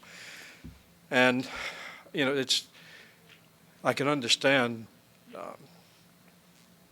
Councilman Segura getting a bit emotional. It's a bit emotional to me because I feel I've got a connection with every one of y'all, that I'm friends with most of you. Have been friends, I think, with all of you. But to those of you who are leaving, I want to wish you the best of luck. I've enjoyed working with Councilman Hayes for 4 years, with Councilman Segura for 8 years, and Gregory Carroll, my gosh, 12 years. And one thing is absolutely certain, all three of y'all care very much about the city of Kenner. I know that you all, without a doubt, the three of you have tried to do the best job you could.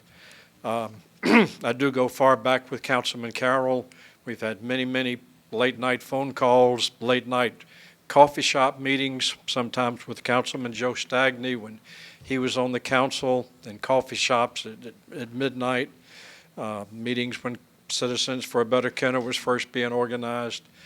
But I wish that the three of y'all the best of luck in your future endeavors. I'm glad to see the other four of you coming back. I've worked with all of you. Look forward to the next 4 years.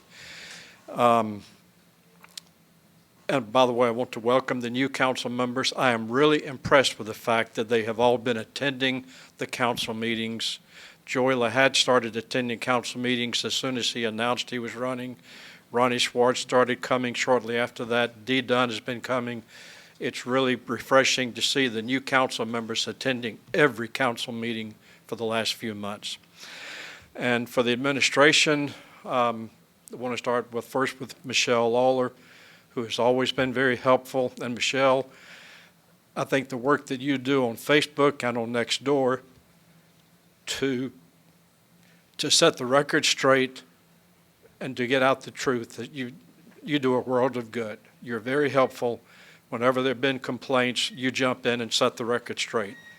And I hope I can have just a bit more time if that was the timer going off. No. But so, Michelle, I don't know if you're staying or going, but I like you. I appreciate everything you've done. I wish you the best of luck. And Deborah Foshee, I've known Deborah since she was with the parish, and we've always had a very good working relationship. We don't always agree. At times we've been on opposite sides. We have always had a professional relationship. Deborah, I've enjoyed working with you. Whether we agreed or disagreed, you still took my calls. You were still responsive. And for Mayor Zahn, all I can say is, been Zahn for the 15 years or so I've known you, almost 20 years. It's been a roller coaster. It's had its high points, it's had its low points, particularly when you tried to have Stacy and me arrested. Mr. Brown, your time's almost up, so please wrap it up. I will. Anyway, I'm trying to remember the good times, and I helped you. I've helped in several of your campaigns from your very first time you ran for the city council. I helped to get you elected to the council, helped you be elected mayor twice, also worked hard to get you unelected as mayor. But I'm trying to remember the good times, and I want you to know that I wish you the best. I think the world of your wife, Dawn, your daughter, and your son. I wish all of you the very best. And I wish all of you the best, and the new council members. Thank you. Thank you, Mr. Brown. Mr. Teft?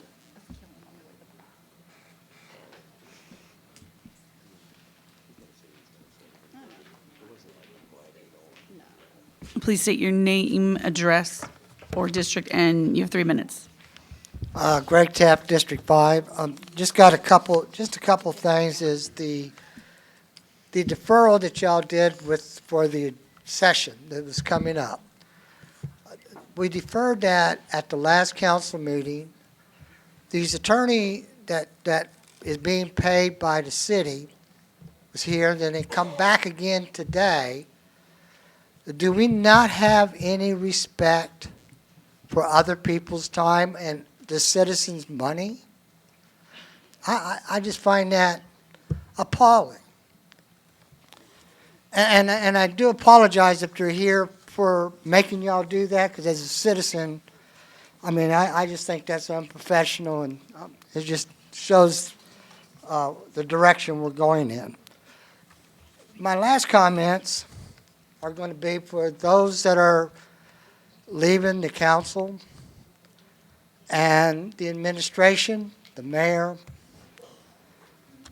I want to just say that for me, I've learned a hard lesson in the last 5 years. I learned why I despise politics so much. But those of you that worked with me in the administration and those that worked with me on the council, especially those of you that are leaving, y'all actually brought me up from a child to an adult, because I learned a great deal, and that I'm appreciative of.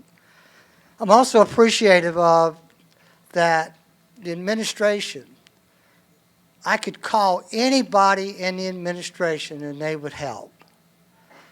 We didn't have that in the past, and I'm not sure we're going to have that in the future. But I say that the leadership is what created that, because it was not citizen-friendly in the past.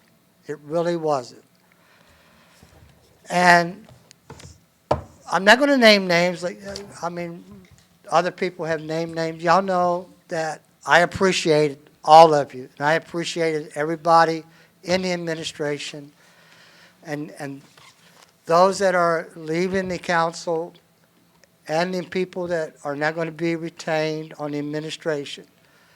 I just want you to know that I wish all of you a good future, your families a good future, and thank you for the time that you have given the city, and thank you for helping me grow up. Thank you.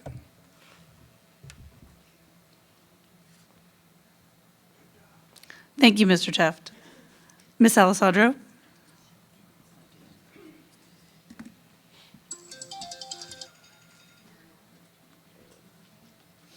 If you could state your name and your district or address, and you have 3 minutes.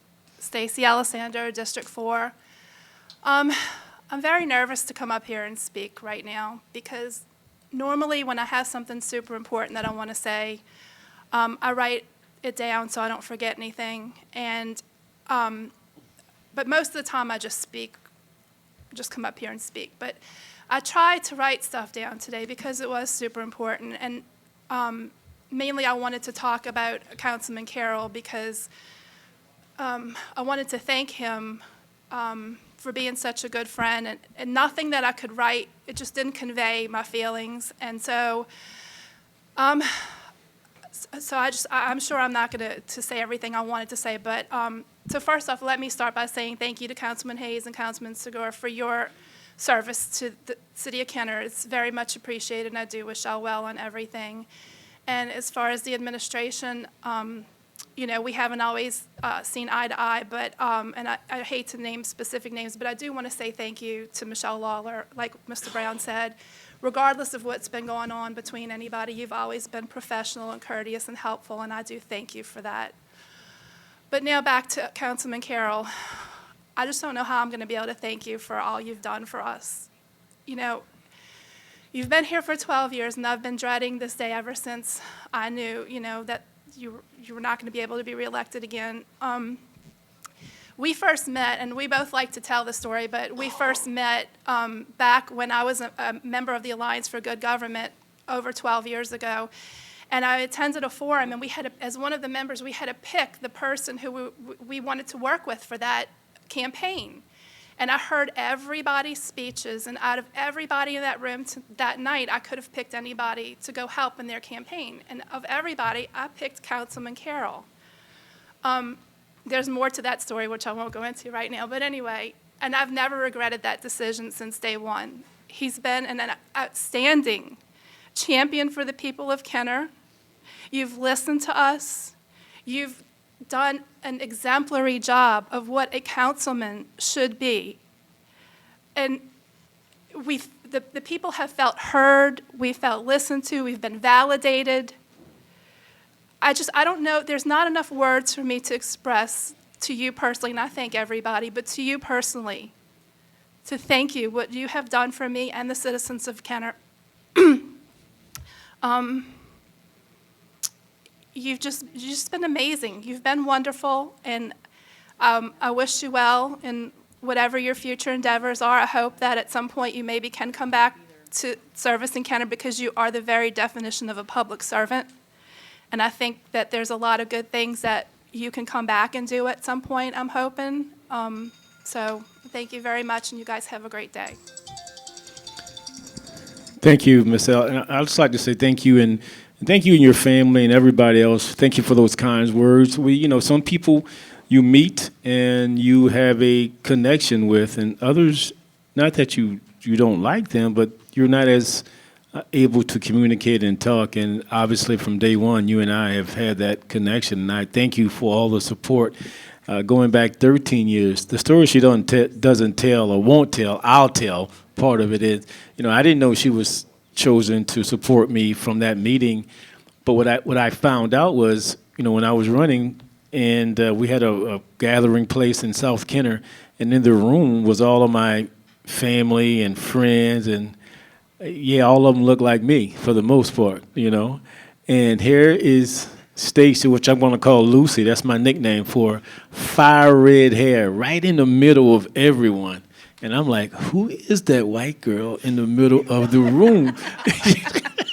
And I went up to her. She came up to me. We started talking.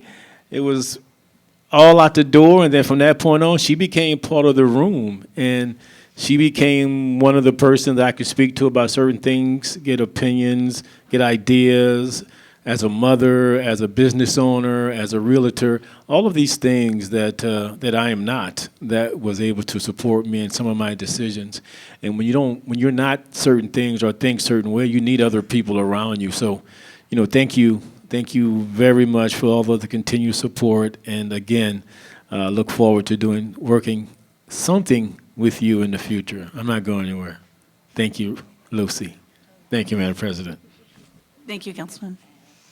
And Mr. Nugent, Ryan, I think that's your name, right? That's correct. If you could just state your name and your address or district, and then you have 3 minutes. Thank you. My name is Ryan Nugent, 5444 Erlanger in District 3. I'd like to start, as several others have, by thanking Councilman Hayes in particular, as well as the other outgoing council members, Mayor Zahn, and the members of administration for their service to the city and its citizens. I was actually here today to speak about an item that was on the supplemental agenda. It was, I think, item 16S regarding an agreement with the company Centrica for energy efficiency upgrades throughout the city. And my only question would be, it would be possible to, I was hoping they would have a representative here today, it would be possible to relay some of these comments to Centrica. Their proposal is extremely comprehensive. I read through most of it in the supplemental agenda, and based on what I've read, I have a lot of confidence in the company and in the work that they're proposing. The section of the proposal that I'd like to address specifically is ECM1, which covers lighting upgrades. First off, even though it doesn't look like we have a lot of them running at the moment, we're actually in a building that in many ways exemplifies good, attractive lighting. But in this case, that is as a product of the lighting designers at Macy's, as opposed to anything that the city is responsible for. For its part, the City of Kenner does have a very robust exterior lighting ordinance, but is poorly understood. There are countless violations across the city, including on some city-owned properties. For this reason, I would ask that Centrica be cognizant as they proceed through these retrofits and do so with the understanding that adjustments may need to be made in order to bring certain exterior installations into compliance. Some of the bulleted items in this section of the proposal include correcting color temperature mismatches and sourcing fixtures which are certified to reduce glare. I would ask that shielding, diffusion, intensity, and color temperature would all be factors carefully considered for all retrofits, both interior and exterior. Thank you for your time. Thank you, appreciate it. And actually, we'll also, so that's on first reading, so we'll actually be voting and discussing that at the next meeting. Okay. So, and it'll be open for comment, for public comment. Awesome. Thank you. Anyone else like to speak? Okay, well, any motion to adjourn? Motion. Second. Thank you.